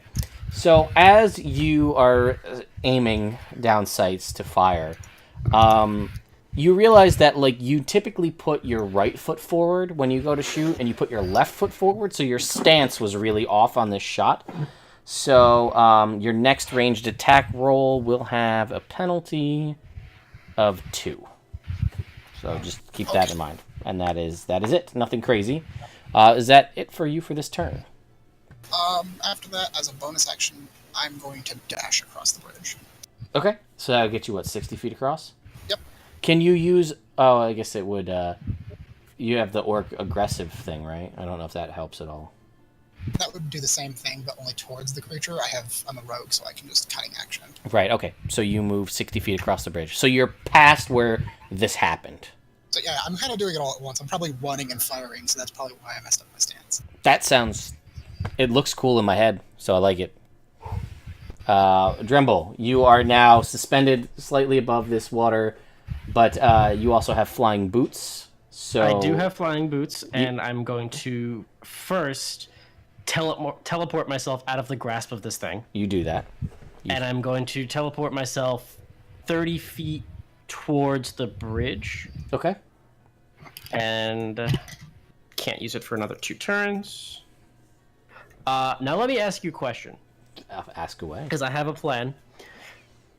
Judging from where these tentacles are, I'm assuming there's obviously something in the goop underneath us. Correct. Yeah, the goop is about 10 feet below the bridge. So, judging from where the tentacles are, would I be able to judge where the thing actually might be? Make me a nature check. You're a druid. Go ahead. Make me a nature check. I mean, that's bad, because I don't have anything in nature. Yeah, I know, but that's okay. That's a 3. I mean, it's hard. You don't know. You know of tentacled creatures. Right. You don't know what this might be. They all seem to be these large padded, like they kind of end almost like a squid tentacle, right, with a big pad, but there are spikes coming out of the pads. Okay. So you can you could attempt to make a guess when you attack. I want to see if I can do this. Can I, in one of the corners, blow my 7th level spell and conjure a whirlwind, and essentially, like a drain stop, suck up all of the goop underneath and pull it towards it? I'll allow it. So I'm going to use my 7th level whirlwind to start pulling the goop away so that we can start to see this creature and also to get the goop away from my friends. Okay. So you watch, all of you watch as Dremble bamfs out of the grasp, and he summons forth this basically Mr. Clean whirlwind here, where just... And you see it starts at the bottom, this large whirlwind that goes from floor to ceiling, and it starts as sort of this clearish white wind, and as it starts to just slowly turn green, as it sucks up all of this goop, and kind of continues to whirl there in the corner. And it's a concentration spell? I believe so, yes. Well, if it is, you have to concentrate to keep it there. Yeah. But as the goop is sucked away, you see 3 separate creatures. One on each... like 2 on your 2 friends and the one where you were. Perfect. And how far They look like that. Oh. No tugs. Love it. And they are typically refuse-eating creatures, hence the smell. So how far is Sir Snoot from me? You teleported 30 feet. Did you go straight back towards the bridge? Because he was basically off just the exact mirror of you. Like, you went off the bridge this side, he's on the other side. Yeah, I would go back towards the... I went actually towards the bridge. So, yeah, you would be essentially probably like 15 feet from him. 15 feet, cool. So I'm going to use my other ability as a bonus action, Balm of the Summer Court. Absolutely, so sure. I'm going to use 3d6 and heal him by 3d6. Okay, go ahead and roll that. I'm all too familiar with Dreams Druids, so by all means. You get healed by 10 points. Nice. You gain 3 temporary hit points, and your speed is increased by 15 for a minute. So for a minute, you are faster than you were before you lost your movement speed from your twisted ankle. And that's going to be my turn.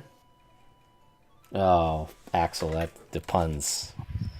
I tell you what, this is a 24-hour stream. You get inspiration for your awful pun. At least it's not an excremental. So, inspiration granted. It is their turn, though. Right?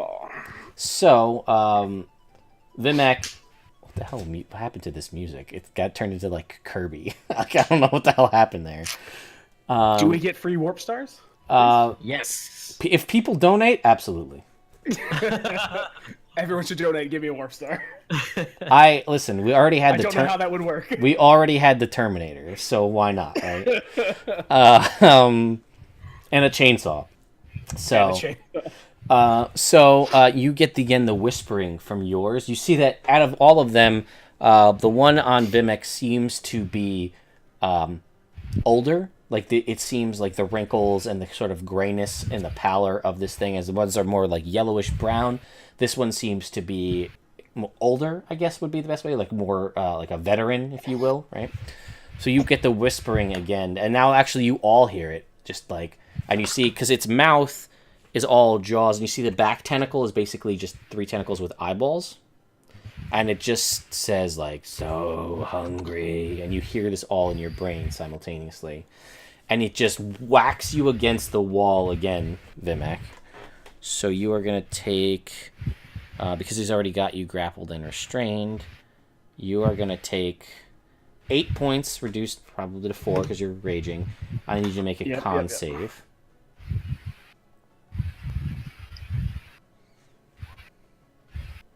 You are fine, and then it pulls you down to try to eat you with its mouth. Oh, this thing made a mistake. It does have advantage because you're grappled and restrained. But what's your AC? It's a 16. Oh, he is going to hit. So you are going to take 9 points reduced. And I need you to make a con save. You round down or up? We'll round up, so 5. Okay. There you go. Yeah, you're fine. And you're basically in its face. Sorry, my wife is bringing me food, so that works. Food out. is good. Yes. DM needs food badly. Truth. So that is its turn against you. The other one is gonna move over, the one with the severely broken tentacle that got shot up pretty bad by Grung, and it is going to just it's down there and it's gonna try to bite you too, Vimak, and they're gonna try to fight for you with their teeth. So let's see what he gets. A miss. Yep, just a miss. And then he's just gonna basically wail on you with his 2 tentacles. And he's going to hit 1 time, so you are gonna take... it is 13 points, so you just gotta cut that down. And then Sir Snoot. This guy's gonna... the other one by you is gonna slam you into a wall. Oh, he doesn't have to... He doesn't have to roll. So you're gonna take... 12 points of damage, and I need you to make a con save.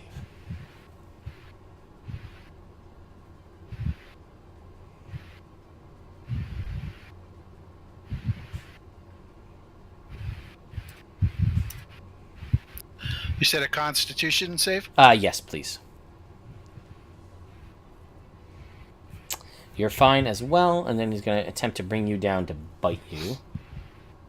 And he's going to roll a natural 20. Let's see what he gets with his piercing damage on the bite. Yep. Oh no. So he bites down almost, he bites down into you, and he also bites, and one of his teeth severs your lips, which won't really matter to you. Essentially splitting open your lip. Were you a spellcaster, any spells with a variable component would have a 75% chance of failure. Nice. But he's going to do quadruple damage. So, let's figure out what that is. So that is, poor Sir Snoot.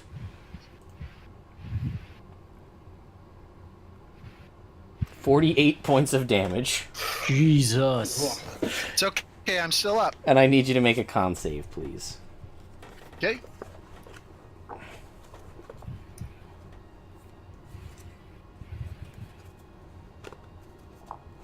Let's see what that... 29. Yeah, you're fine. Your knightliness seems to expel with your holy... you're not even like a paladin, but your devotion to the virtue of being a knight expels the excrement and mouth juice from actually seeping into any of the wounds, so you don't get poisoned or diseased. Awesome, that's good. And it is your turn now. Okay, so You're down by its face now, and you can see the ground because the goop is all held up in a whirlwind in the corner. What's the action order? Can I do the attacks and then the second wind, or should I second wind first? You can choose to do whichever. Okay, I'm gonna go ahead and attack it. Go for it. Does a 20 hit? A 20 does hit. 16 points of damage? Yep, that is... Alright, you cleave into it. Ooh! Oh no! Oh no! Let's see what happens. This is so I'm stupid. rolling a lot of ones. I don't know what's going on. So, this is... The name for this one is so dumb. So go ahead, well, you miss. So your next attack... because the ability is called Voided Warranty, and it says your weapon's damage is reduced by half. So, Oh no. so the light For blade, good? when you bought... Yeah, so you're okay. So for the next attack. It might be for Okay. good, but I'm not going to do that, because you're only here for now, so it doesn't make sense. So your next weapon, whatever the damage you roll, will be halved for the third attack. Okay. Let's see how it goes. All right, so that does hit. So go ahead and roll your damage. So we'll do 8 points of damage. I guess technically, I didn't even think about it. You were grappled and restrained, but you still would have hit with all your lower numbers anyway, so that's fine.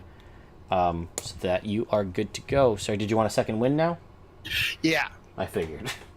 That was a brutal bite like he did on you. So how do I make it go? Just roll me a d10 and add 13.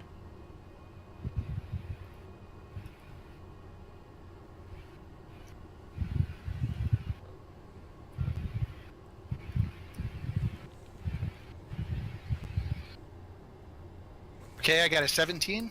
Okay, so you heal 17 hit points. Okay, that's my turn. Okay. Vimak, it is up to you. You are now in this thing, is like right by its maw.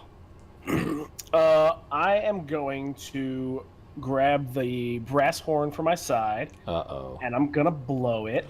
Yay! I think I know what this is. And 14 berserker spirits show up. Fucker. All right. I don't fault you because it's one of the best items in the game. Okay, so what the berserkers are in the back of the book. Yeah, that's gonna be fun flipping through. Yeah, you son of a bitch. Good thing you're only here one time, you asshole. Freaking berserkers. Alright, so they only make one attack. They can make the attacks reckless, so they can have advantage on the attacks. They add a 5 to hit, and they do a d12 plus 3 damage.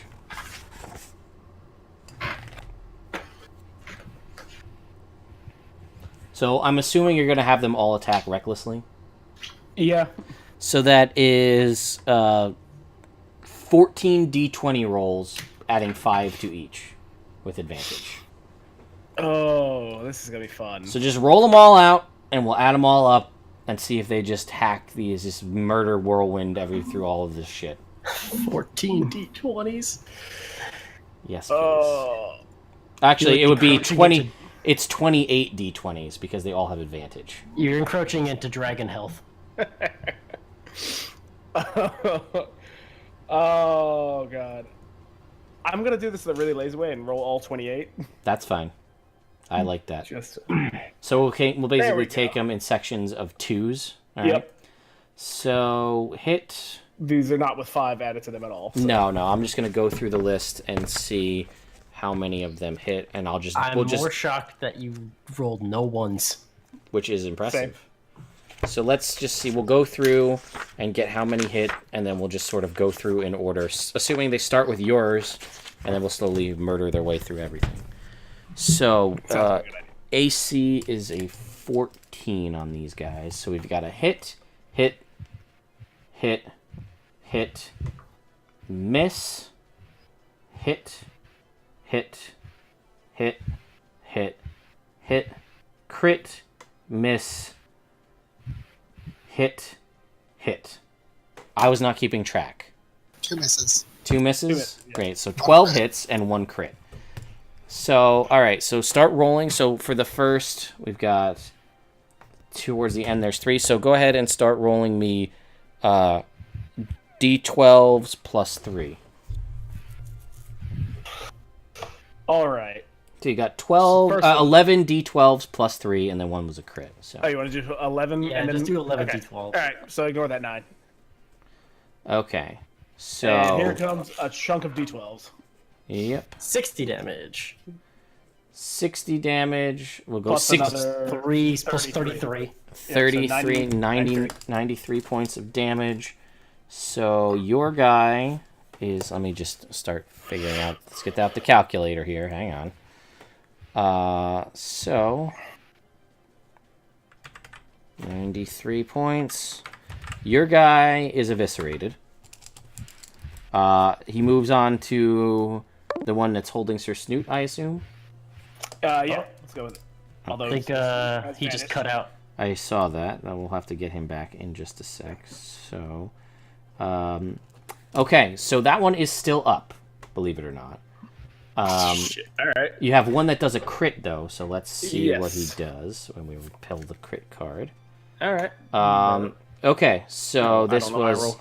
slashing damage, so it's going to do maximum damage, Oh shit. and then you roll the 27? Yeah, so well, it would be no. It's just it breaks the crit, the double damage thing. So this is maximum damage on the first die roll. So it's a D12 plus 3, so 15, and then you roll another D12. All right. I forgot we had those and I already rolled. All right. So there you go. So 20. 20. That is exactly enough to kill the one on Sir Snoot. And there is one left still. I'm out of stuff to do. Oh no. I would hope so. I can't do anything else, guys. All right, Grung. You just watch this spectacle. There is now 14 raging barbarians, or berserkers, in the pit, and there is one Otyugh left. Okay, so there's only one left. And it's the one that's not grappling anybody? Correct. Okay, I'll just shoot it. Go ahead and make your shot. Sharpshooter or no? We'll go for one normal first. Okay.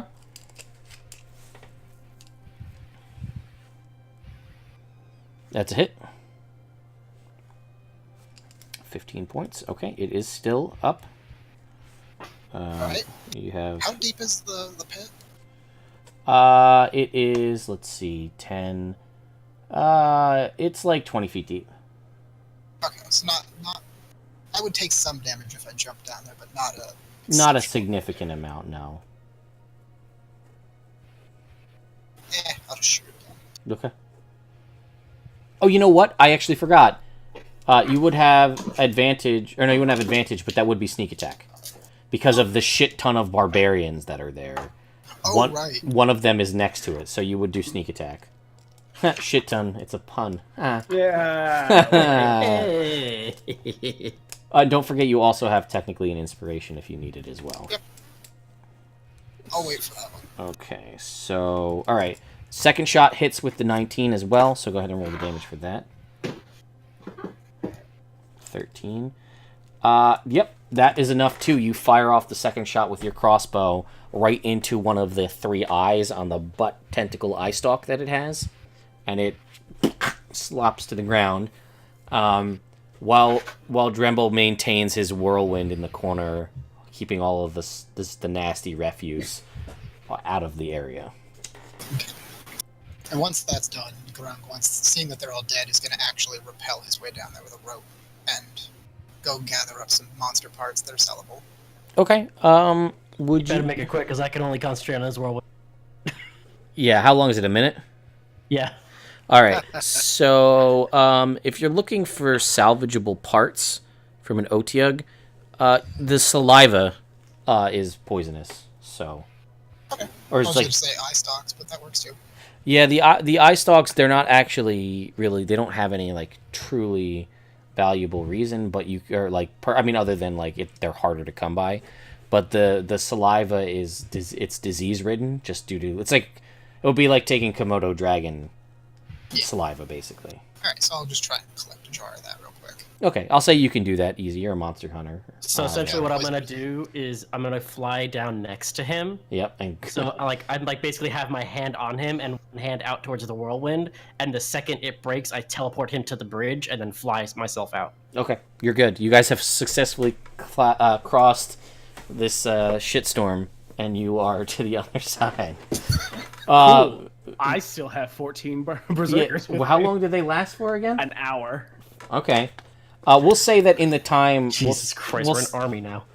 Yeah. Do you go first, or do they go first? I'm going to say we all shout Tempest and just take off down the Oh, hallway. I love it. All right. As many can fit. Well, first I want to do a mass cure wounds with my better hurry. staff of healing. So I want to heal all of us as much as I can. Okay. with, I think it's 3d8? 3d8. Yeah, the So staff good. of healing... 3d8 plus my mod. So Okay. it's 3d8 plus 5. Great. 3d8. So go ahead and let's get that cast. Uh-oh, rolling dice. Everybody gets 21 health back. Nice, thank you. All right. Yes. So, you feel, Vimak, as you run down this hallway amongst your brethren of barbarians. Oh, I will, in case it comes up, by the way, just knock the fucking mic right out of the way. Fuck you guys and your eardrums. That's what I say about your damn barbarians. They have 13 AC and 67 health. Nice. Cool. To put that out there. Alright. So, you feel as you run and down this hallway as though Tempest is with you. You feel the surge through your muscles and the energy coursing through your veins, as if this is what you were made for. This is what Tempest is all about. Glory in battle and honor as you just barrel through these hallways. And just the sheer musculature between you and them is enough to stave off all of the physical traps. As if guided by Tempest himself, you are just a ball of trap-absorbing energy. As you just continue... And, like, you guys are trying to keep up, right? Because these guys are just going.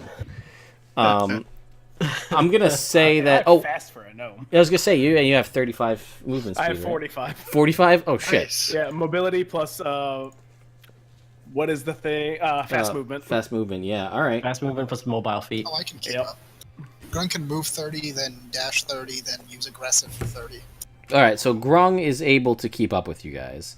But for the most part, Sir Snoot with his twisted ankle is just like... Sir Snoot! Just hobbling on after you guys. Wait for me. Poor Sir Snoot. You guys are running down the hallway there, and you just like you, Sir Snoot, in the back, and even you, Dremble, to an extent, being lagging behind Grung, who is kind of keeping behind this. You just see basically a smattering of just destroyed traps. There are like pendulum, log smashing traps that are just just splinter off the muscles of these barbarians.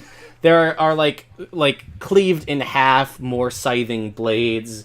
There's one spot you run and you actually start running downhill, and basically you get to about halfway down, and there's what can only be described as a shattered boulder, which you imagine was like an Indiana Jones style trap chasing them down the hallway, and they just ran through the boulder, didn't even stop them.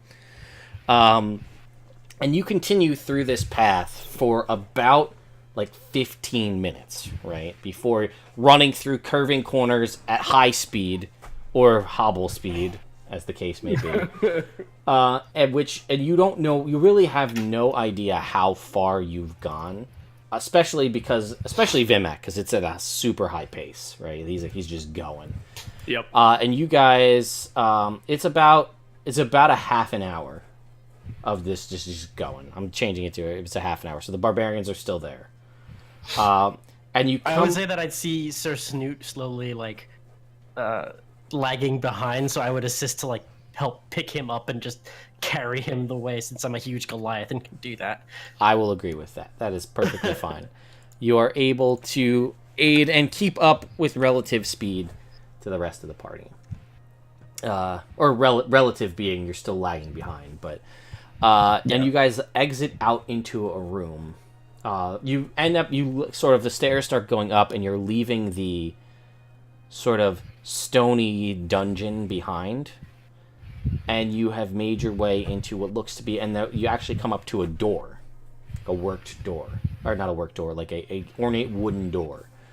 I'm going That to, door's gone already. I assume the ball of Tempest just crashes through this door.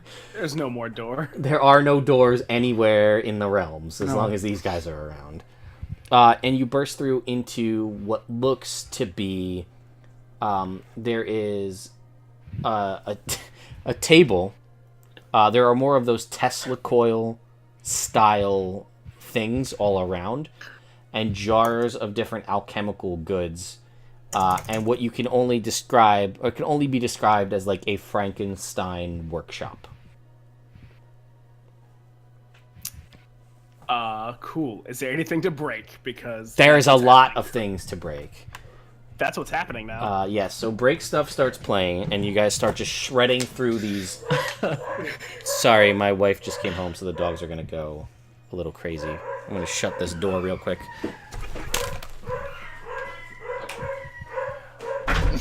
Not gonna help, but I'm gonna shut the door anyway. The hellhounds have come out. Yes, why not? We did it with a chainsaw when the guy's phone went off. So when Hypertroller's phone went off. You hear howling from above you as you begin smashing through, basically bending these Tesla coils over, smashing through alchemical jars of all sorts of various liquid, and you know, glass is shattering, acid is hitting the floor, body parts preserved in jars are flopping around on the ground.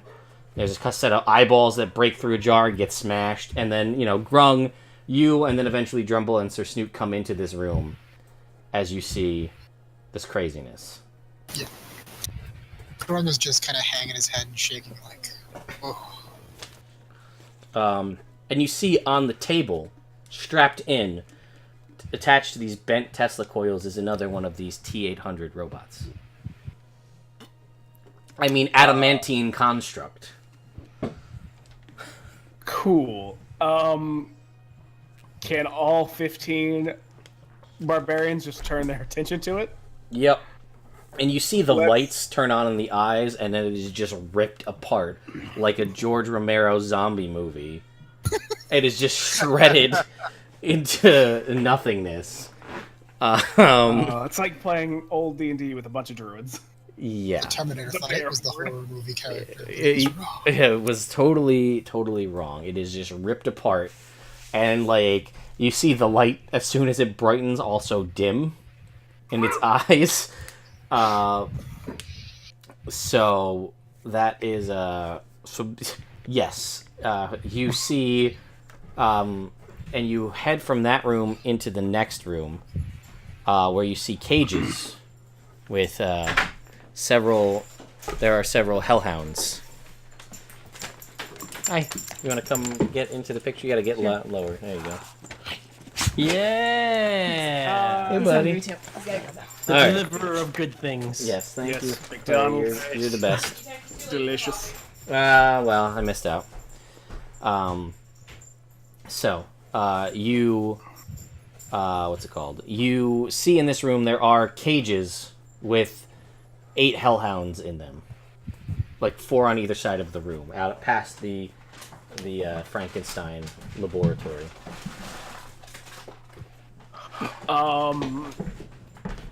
Just gonna keep smashing till we find something that stands up to us, or they disappear. All right. Well, yeah. Basically, not much of a challenge. Caged hellhounds. This is why you don't invite a bunch of barbarians places, guys. Yeah. This is why I we will can't have those say. things. I will say you will lose 2 barbarians to the fire breath coming through the bars of the cages. That seems perfectly fine. So you still have 12. Oh, only 12. Oh, no. Whatever will you do? I've been so weakened. Where you will come up into another room, which is now a library. And at the far end of this 100-foot library, by a fireplace, in a leather-bound chair, you see someone sitting, conversing with someone else, what can only be described as mage robes, conversing with one another. What would you like to do? Well, it's gonna be dumb, because it's gonna be another shout to Tempest, and just dashing. Your shout to Tempest alerts. Yes, let's fight. Let's fight like men. Come on. You guys run, and then you run and you impact into a wall of force that is erected in front of you. That seems correct. There we go. Boom, boom, boom. Everybody hits into it, and you see like the one in the back has their hand raised out, and they continue to converse. They don't stop. They just continue. They hold the wall, and they just continue to converse with the person they're talking to on the other side of the wall. That's rude. Cool. Gonna spread out and see if we can find an opening. With that wonderful distraction. Grung is going to try and go slip somewhere. Okay. Well, someone, yes, please help me here, Grung. Grung, your stealth check, yeah, you disappear. Gone. What about please help me. Dremble and Sir Snoot?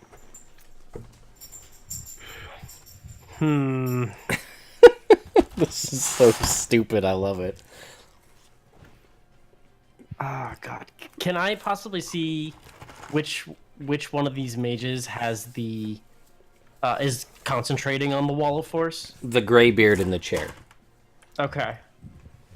It is a woman that he's Gandalf. conversing with. Yeah. Okay. I mean, why not? I put everybody else in this game. I am going to touch one of the berserkers and teleport them on the other side of the wall of force. Fucking shit. Yeah, I think that works. I think teleportation works through a wall of force. I'm gonna check. I'm gonna check because this is game changing. We're gonna check on this one. Bucky, you should send me because I am way more deadly than they I are. sent one of them first because I still need your body. Fine. All right, let's check. Wall of force. Oh, let me see. Lasts for So let duration. me. Nothing can physically pass through the wall. Physically, is immune to all damage. Can't be dispelled by dispel magic. Disintegrate automatically destroys it. The wall also extends into the ethereal plane, blocking ethereal travel through the wall. Can you read me your ability again? 'Cause I think Hidden paths. You could use the hidden, unpredictable magical pathways that some Fae use to traverse space in blink of an eye. On your turn, you can teleport up to 30 feet to a spot you can see. Each foot costs 1 foot of movement. You can also use this feature to teleport someone else as an action. You can teleport a willing ally up to 30 feet to a point you can see. All right, I'm going to make a call, which I'm going to hate myself for saying this, but Katie, I know you're watching, and you play a Circle of Dreams, Drew, and you will get there eventually. Because your magic is granted by the Feywild, the transportation would be through the Feywild rather than through the ethereal plane.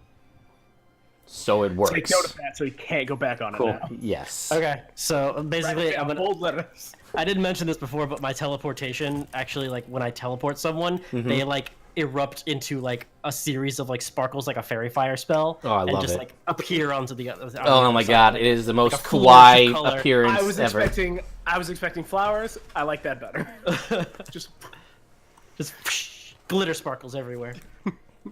Shah! The barbarian appears as if it's doing spirit fingers, but that's just the fairy firelight, and then it's on the other side of the wall, and you see that he's like, he doesn't seem too fazed by it, but the woman is clearly taken aback by this. how close is he to I'm them? actually gonna roll if we take initiative. Yeah, you know what? Why don't we roll for initiative at this point now?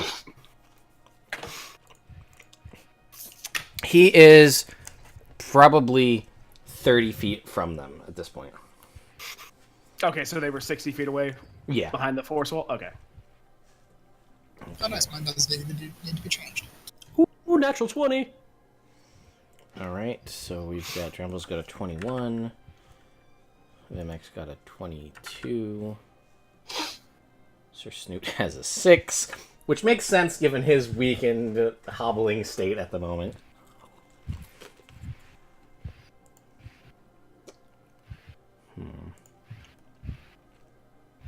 All right, so I'm just gonna say, so this is gonna be a 4. I'm gonna add somebody else in. Let's add him in, and his is gonna be a 7. So, technically, first turn is Vimak, but you're trapped on the other side of the wall. Can I A, rage, and B, use that turn to act as the berserker on the other side? Sure. All right. You so enter a rage. rage, you and are- the berserker's gonna charge for them. Who are you going for? The one holding up the one with their hand out. Graybeard. Yeah, Okay. the graybeard. So go ahead and make me an attack roll. You have the opportunity to make it reckless if you so choose. I feel like it's gonna be reckless. I feel like it probably is too. And should be. what are we adding to that? What is the +5? +5, and it's a D12 +3 damage. Yeah. So, So it's the first reckless one, which is a 17. Yep. 17. Cool. It would, as you see him just carelessly just like raise a hand, and a magical shield appears and blocks the thing. The barbarian also notices that there is sort of an ethereal magical armor over the outside of his body, aka mage armor, and the shield blocks the attack. I'm assuming all the other barbarians are just basically hammering at the wall. Or what are they up to? They're gonna sing a song to Tempest, everybody. Just imagine that in your head. It's like the haka, like it's sort of unsettling. Yes. The dance I and just stuff. imagine like 12 angry men Gregorian chanting into the sky. It's just not. We should get a concentration check for that alone. Everybody who can hear it takes 20 thunder damage. Yeah, right. Dremble, it is your turn.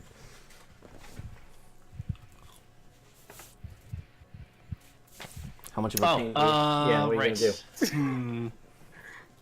What am I gonna do? There's not much I can do from this side. I can't teleport again for another 4 rounds. Oh, that's true. I'm so excited.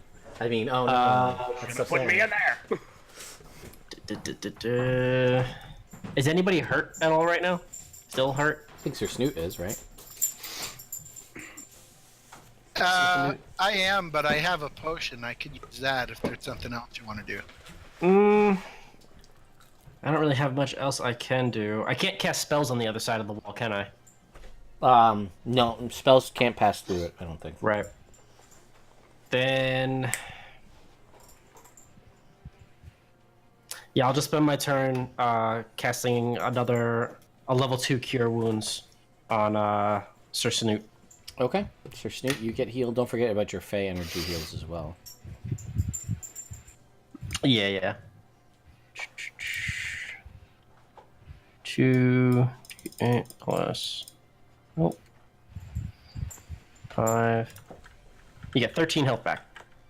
Awesome. And I think that's gonna be it. Yeah. Okay. So...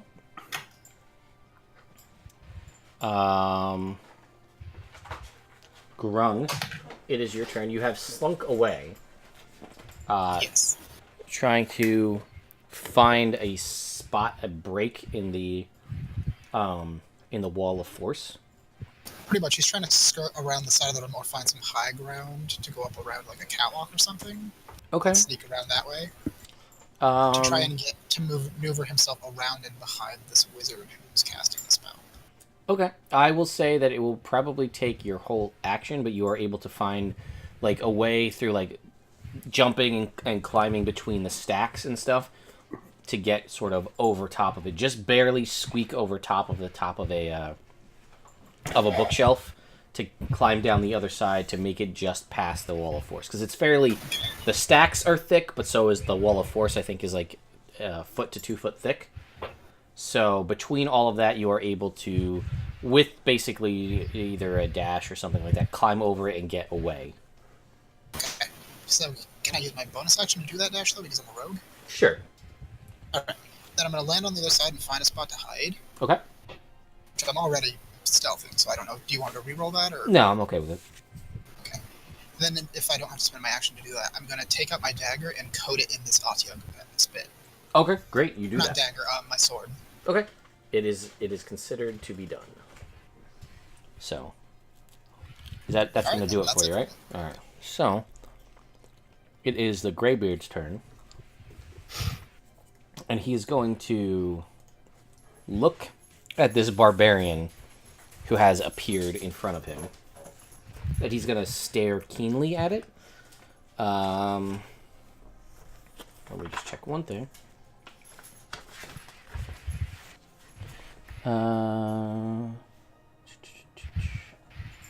Let's see.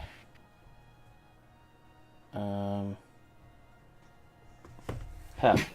was going to say that he dismisses it, with a Dispel Magic, but I don't think it technically counts as magic. Because it is the summoning of warrior spirits from basically Ysgard, so I don't feel like it... I think you'd need banishment. Banishment would do it, but that's a waste of a 4th level spell. Yeah. Waste the spell. Yeah. Essentially, he is going to... Which he does actually have, which is kind of funny. What can he do? He is going to... damn. He is going to... Wall of Force's concentration, I believe. I just want to check on that. It is. See what else this guy can get up to.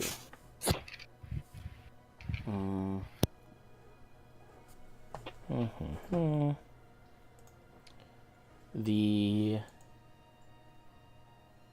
Ooh, okay. Alright. So, the Wall of Force dissipates. He disappears from your sight. At which point, a massive cone of cold energy appears in front of Vimak and all of the other barbarians. So I need everybody that's in front of them in a 60-foot cone to make a con save, please. That's probably like everyone, right? Except me. Except for Grung, yeah. Max, real bad. Oh wait, yeah, no. Do you have danger sense on this? I do, but it's that's a con not save, for though. Constitution. Yeah, Oh, right, it's a con save. that's why. So then I would need Dremble and then 11 barbarians. The cold is the bane of rogues with a That's vision. a 13 from me. I'm just gonna roll 11 d20s. Here we go. That sounds good. Whee! They will add 3 to the roll. The DC is 17. Then 3 save. 3 of them make it. Yeah. Okay. So, it is going to be...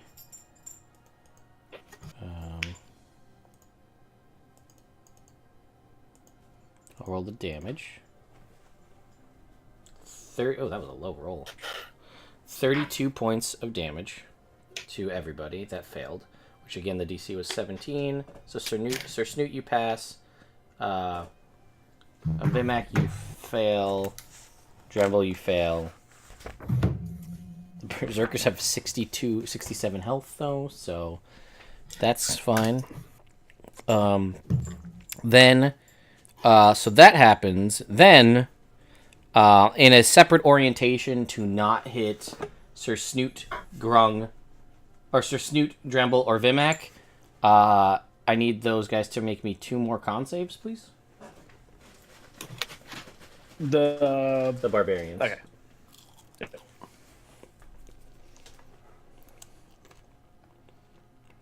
There's one, Okay. and there's a second one. All right. So Wait, 17 nope, was second the. one second one didn't go through. It Or did. Yeah, it did. There it is. Okay. So we got 44 because those guys have a +3 to their saves. So there's a total. All right. You know what? I'm just gonna say even if they pass both. No, I'm pretty sure they're all dead at this point. All right. So they all get frozen solid and their spirits disappear. And then you see the chick disappear from sight. And then you see the wizard reappear inside a globe in front of you. But this all happens instantaneously.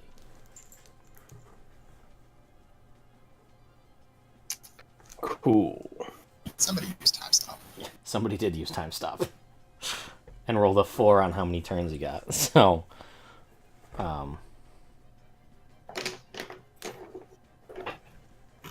and he looks to you and he says, I knew, or I guess he's more old. He's like, I knew that your spirits were just spirits. I could sense that. So, I feel it's best to dismiss, and the other one is still there. Like the 12th one is still there, hitting away at this globe of invulnerability.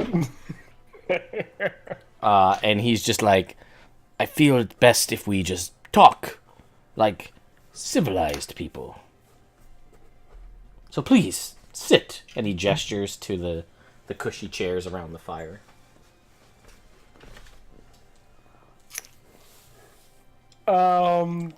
Fix me! Bounce up and down. You say fix me? Yes. And Okay. then bounce around. He says, well, please, stay a while and listen. And he points. All right, Decker Canes. Fucking terrible thoughts. No. Well, the first thing I want to do is just cast a mass cure Snake! wounds on everybody who got hit. Okay. You do that, in which point you hear a codec beep in the corner. Apparently. Snake. Sorry. Snake called me, sorry. That's okay. Snake comes out of the... Thought I put that on silent, but I guess not. That's And then alright. he uses his tranquilizer darts to put everyone to sleep. Game over. Alright. An exclamation point appears above Deckard Cain's head as he turns over to look over where he hears the codec go off. Everybody gets 19 damage back, or 19 health back. Cool. So, what would you guys... He invites you to come and sit down. Alright, someone else is gonna have to take this. Like, I'll go sit down. Okay. Oh, wow, yeah, the stream is lagging like crazy for some reason. Oh yeah, everything's lagging. I think you might need to do a router reboot or something. Yeah, you were having a little bit of chat gurgliness too there for a minute. Alright, yeah, I think it's... Let's see. This always happens. Like 10 minutes till 9 anyway. I know, that's why I'm like... Do we... Because, like, you guys can hear me okay, right? Like, for the most part? Yeah. Yeah, so I think it's just literally the... It's OBS. So... great. That's what's causing the lag on the stream. Actually, you know what? I'm going to stop the stream real quick and then start it back up again, but the recording's going to continue, so we'll have it for posterity's sake. But he will invite you to sit, and I don't know who is going to go and sit with him and listen to his stories.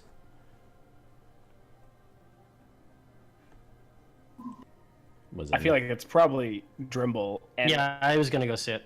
I was Okay. just waiting on you to restart the stream if you're gonna restart. Got it. Okay. Let's let it... It's got to stop first.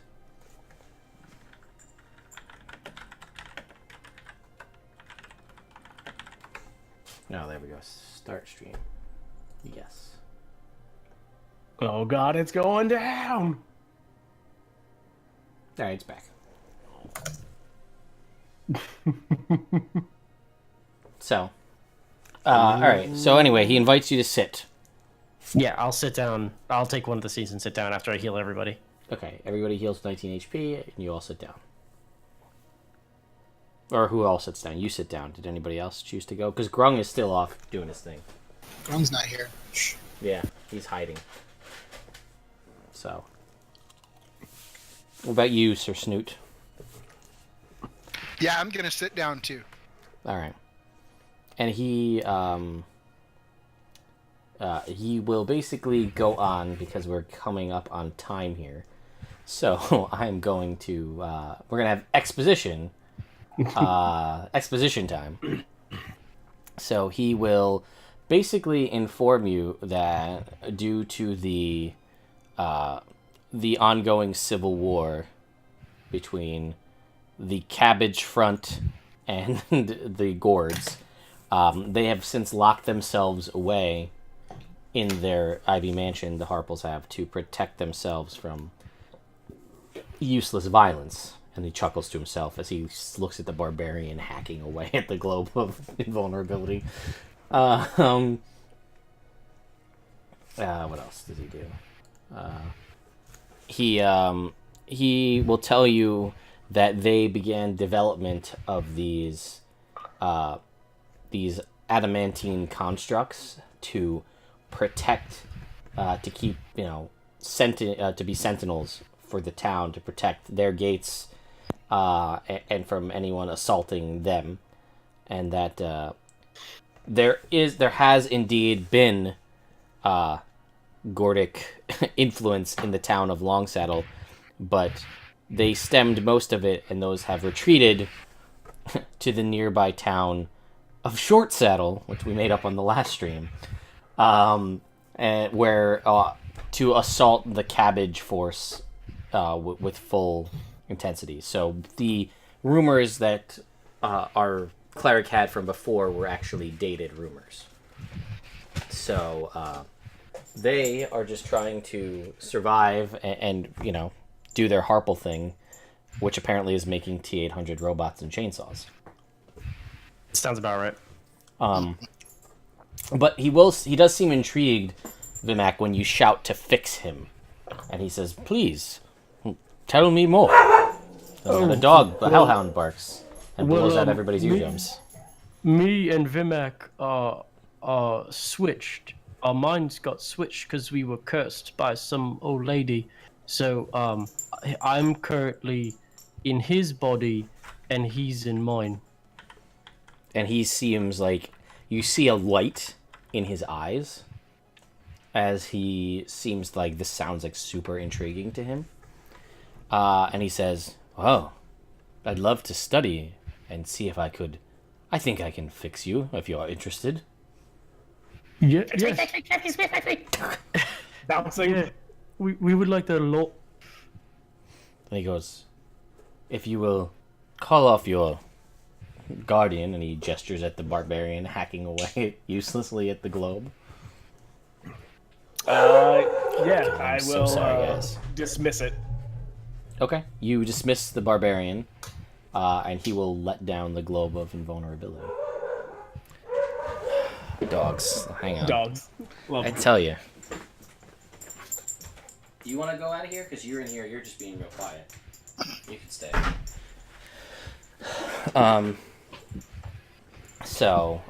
Yeah, he will let down the globe of invulnerability, and he will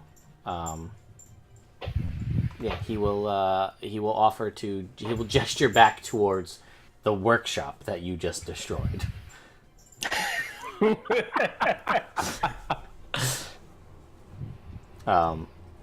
So he says, please come with me.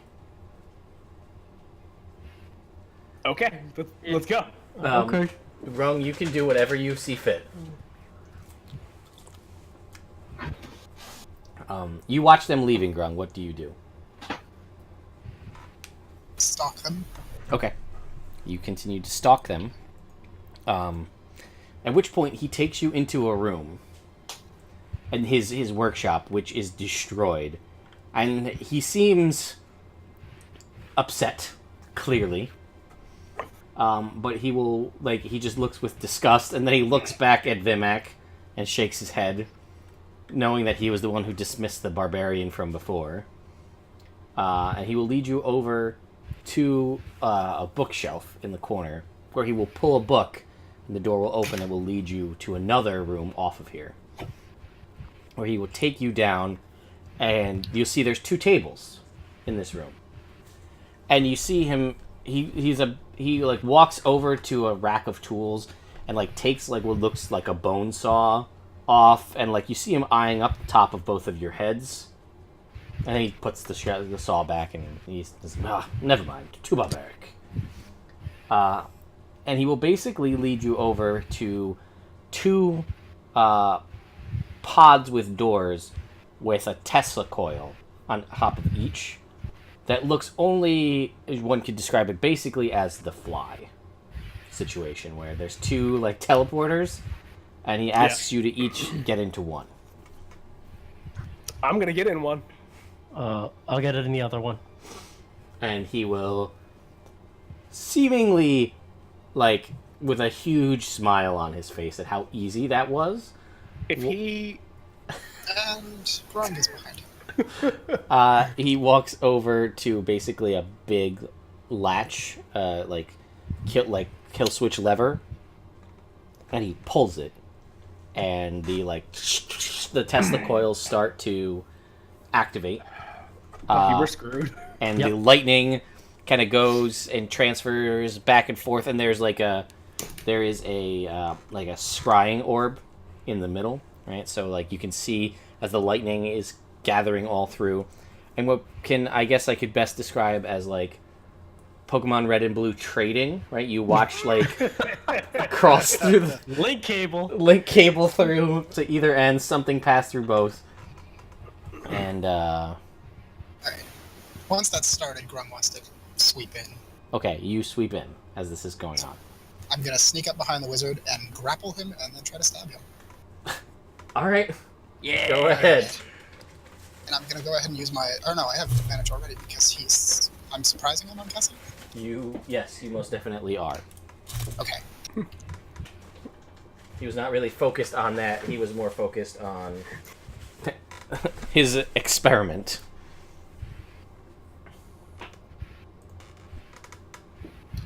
And we're both turned into dogs.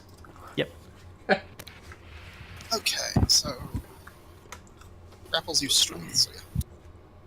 I mean, if you want to... What was the purpose of the grapple? Because I may just allow it. Because I have the grappler feat and I get advantage on grapple attack after I grapple him. Okay. That's fine. And he can't run that way. Fair. Yeah, you'll 22. grapple him easily. So yeah, Grung grabs him and says nothing personal. And then sticks the knife in. All right. Ah! Nothing personal. I'm done. I am done. Nice. And for reference, a Kalis, you guys know what a Chris knife is? Yes. Yes. It's a really big version of that, like a short sword size one. Okay. So it's just this big, curvy, sharp blade that's now covered in Akyug poop. Nasty. As weird He as just this slides is, it in his back.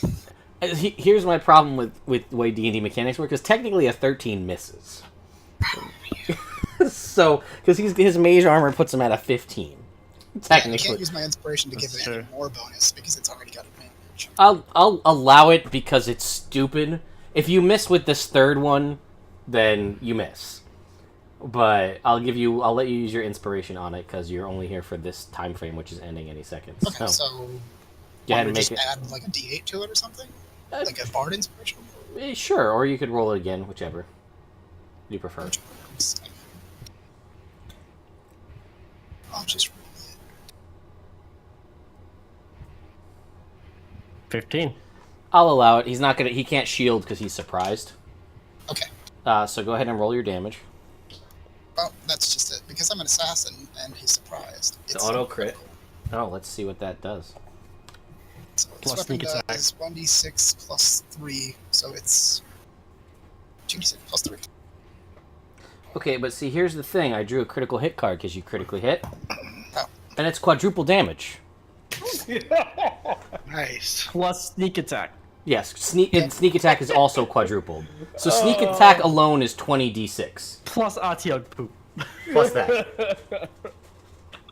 So you want me to just quadruple the dice just like normal? Yep. Quadruple Crits all one? the Okay. dice. This is insane. If this guy survives this, he's really tough. I mean, archmages are not weak, but this is a lot of fucking Jesus. damage. Plus the Atyug poison. Yeah. So, well, let's see. You don't have 2 attacks, do you? Yeah, the grapple takes up the first one. Wasn't that a bonus action, though? Because or no? No, that just lets me get advantage on all attacks after I grapple him. But also, just in case I don't kill him, I still got a hold of him. Well, don't you also have action surge, too? Yes, I do actually. Because you're a Do it. fighter? Action Yeah, surge, kill go him. ahead. Kill him. Kill Because him. he's not, he's Do it. he's coughing up blood. He basically, to metagame this, since we're at the end here, he's got 99 HP. Well, it's plus the poison, right? You didn't add the poison. I to that, did you? did not add the poison, which will be... The poison won't be doubled. It is 4d6 for the poison. So it won't be doubled because it's not... You can't crit the poison damage because it's applied after the fact. But go ahead and roll me... So he's like barely alive. You know, one other attack at advantage, which is technically still a crit because it's part of the surprise round. Alright, so I'll use my snake can't words. That's okay. Go for it. It's fine. Kill him. Kill him. Do it. Well, this one, which is a Homo. crit, is triple damage. So, you know. Yep. Go ahead. It doesn't even matter. How would you like to murder this guy? Basically, I get up behind, I grab him by the back, like around the neck, and just slide this blade up through his heart repeatedly until he stops moving. You do that, and as he's dying, he's like, but the final process, and he dies. Oh, no. Yes. Just to make it more fun, gruesome, Uh, because of the way the blade is built. It's like, when it comes out of his chest, he just kind of lets it kind of jag back and forth with his ribs, so it doesn't damage the rib cage. and you can see that basically the finalization of the process was almost complete, but something goes wrong, and the arc severs. And after the lightning calms down, the door opens on the left, and there is no one. The door opens on the right, and in a weird mishmash human-sized being is a double-headed Vimak Dremble. Awesome. Oh, this is so much work. Yes. And to make it worse, Dremble, you're on the left side, but you control the right side of the body. Vimek, you're on the right side, and you control the left.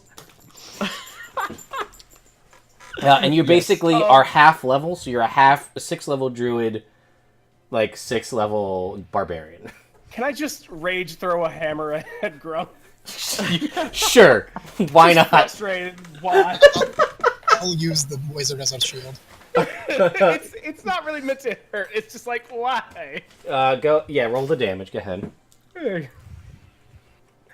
It's 8. You splatter the dead wizard's head, so you have like brain matter and shit on you, Grung. But that's about it. Nothing new. Yes, Sir Snoot, you watched this all happen. I'm just shaking my head.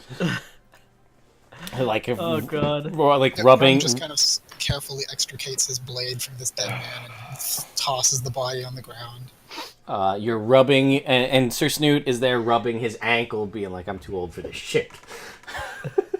That's the most beautiful ending to this story I've ever heard. So, well, folks, it's only going to be interesting. exceptionally interesting to see what happens when the next group starts, because they have zero information, zero follow-up, and now there's a weird Frankenstein monster in the basement of the Harple house. Oh, you just created the weirdest Etten ever. I did. I really did. Please make them fight it and kill it. Because I don't like that it exists. Just a teleporting barbarian. I'm not saying that it won't happen. I want it to die. I don't like that it's there. All right, so unfortunately, these guys are going to have to head out. We talked about it at the beginning. We did the little promo stuff. I'm going to follow up and say we have an extra spot open at the midnight shift. That is a 4-hour shift because one of the players is feeling pretty sick.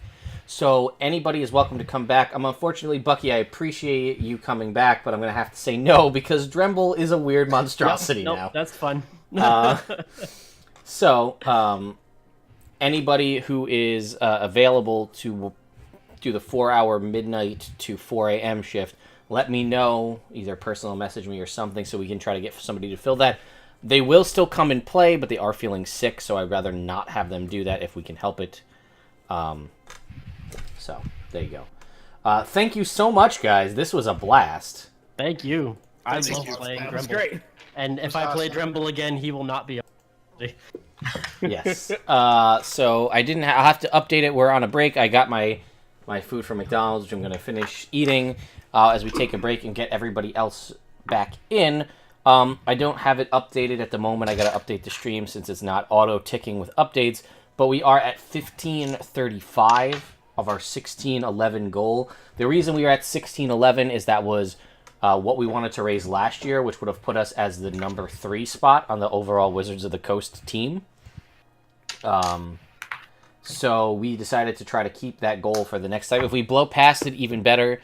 Last I checked, which I'm going to check right now to see where we are in the D&D team rank, which isn't a game, right? It's not a competition, but it's sort of a competition, right? Like, how high can we get ranked wise. We are currently rank 3 on the D&D team. Out of everybody on the D&D team, I don't think they're counting Mike Merles and Chris Lindsay anymore. So let's see if we can find where we're at. I know that. I'm sorry, maybe I read that wrong. The D&D team is 3rd overall for all Extra Life teams at the moment. Awesome. So let's see where we are. We are at. I think we are technically. Let's see. We're in the top 10. Wizards of the Coast is number 1, which is fine. Mike Merles, Chris Lindsay, Game Headquarters, then Rudy Rutenberg, Satine Phoenix, Mike Selinker, then us. So our new goal should be to be higher donators than Satine Phoenix. That's the new goal. 1671 will be the goal.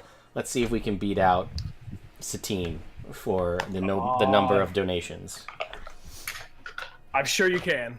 We're gonna try. You got this, guys. You got this. I believe in you. Thank you for everybody who hung around. You guys can feel free to. We do have more donators than Chris Perkins, so we'll point that out. But yes, thank you again, everybody, for coming and supporting us. Okay, and as of right now, we won't be seeing Vimak Dremble, which we'll have to come up with a funny name for the Etten if he shows up later. So thank you again to you guys, and well, basically, at the moment, everybody here is not coming back, so thank you all for this session. We appreciate it. We'll hope to see you guys on future games at some point. Yeah. I'll see you on Monday. I will see you on Monday. Axel, thank you again for coming out, and I tried to get somebody in a later game to play one of your other homebrew classes, but they opted for something different, so we'll see. That's okay. I actually had a lot of fun. This is the first time I've played 5th edition D&D in like 3 years of DMing, so that's something. Hey man, I'm glad it could be here. I wish it could have been longer and potentially less goofy, but hey man, it is what it is, right? Hey, took no damage. Hey, yeah, right? Can't beat that. So, again, if you guys want to hang around in the chat, you're more than welcome to. And again, for everybody who's watching, you can feel free to donate to tweak the course of the game, add critical hits, critical misses. We already had the Deck of Many Things appear twice. Who knows if it'll appear again? You never know. All right, folks, I'm going to let you guys hop out of the Appear In and the Discord so that the new group can hop in. So we are going to be joined very shortly by Laura, Katie back again, Homer here tonight, and then Hypertroller is back in as well.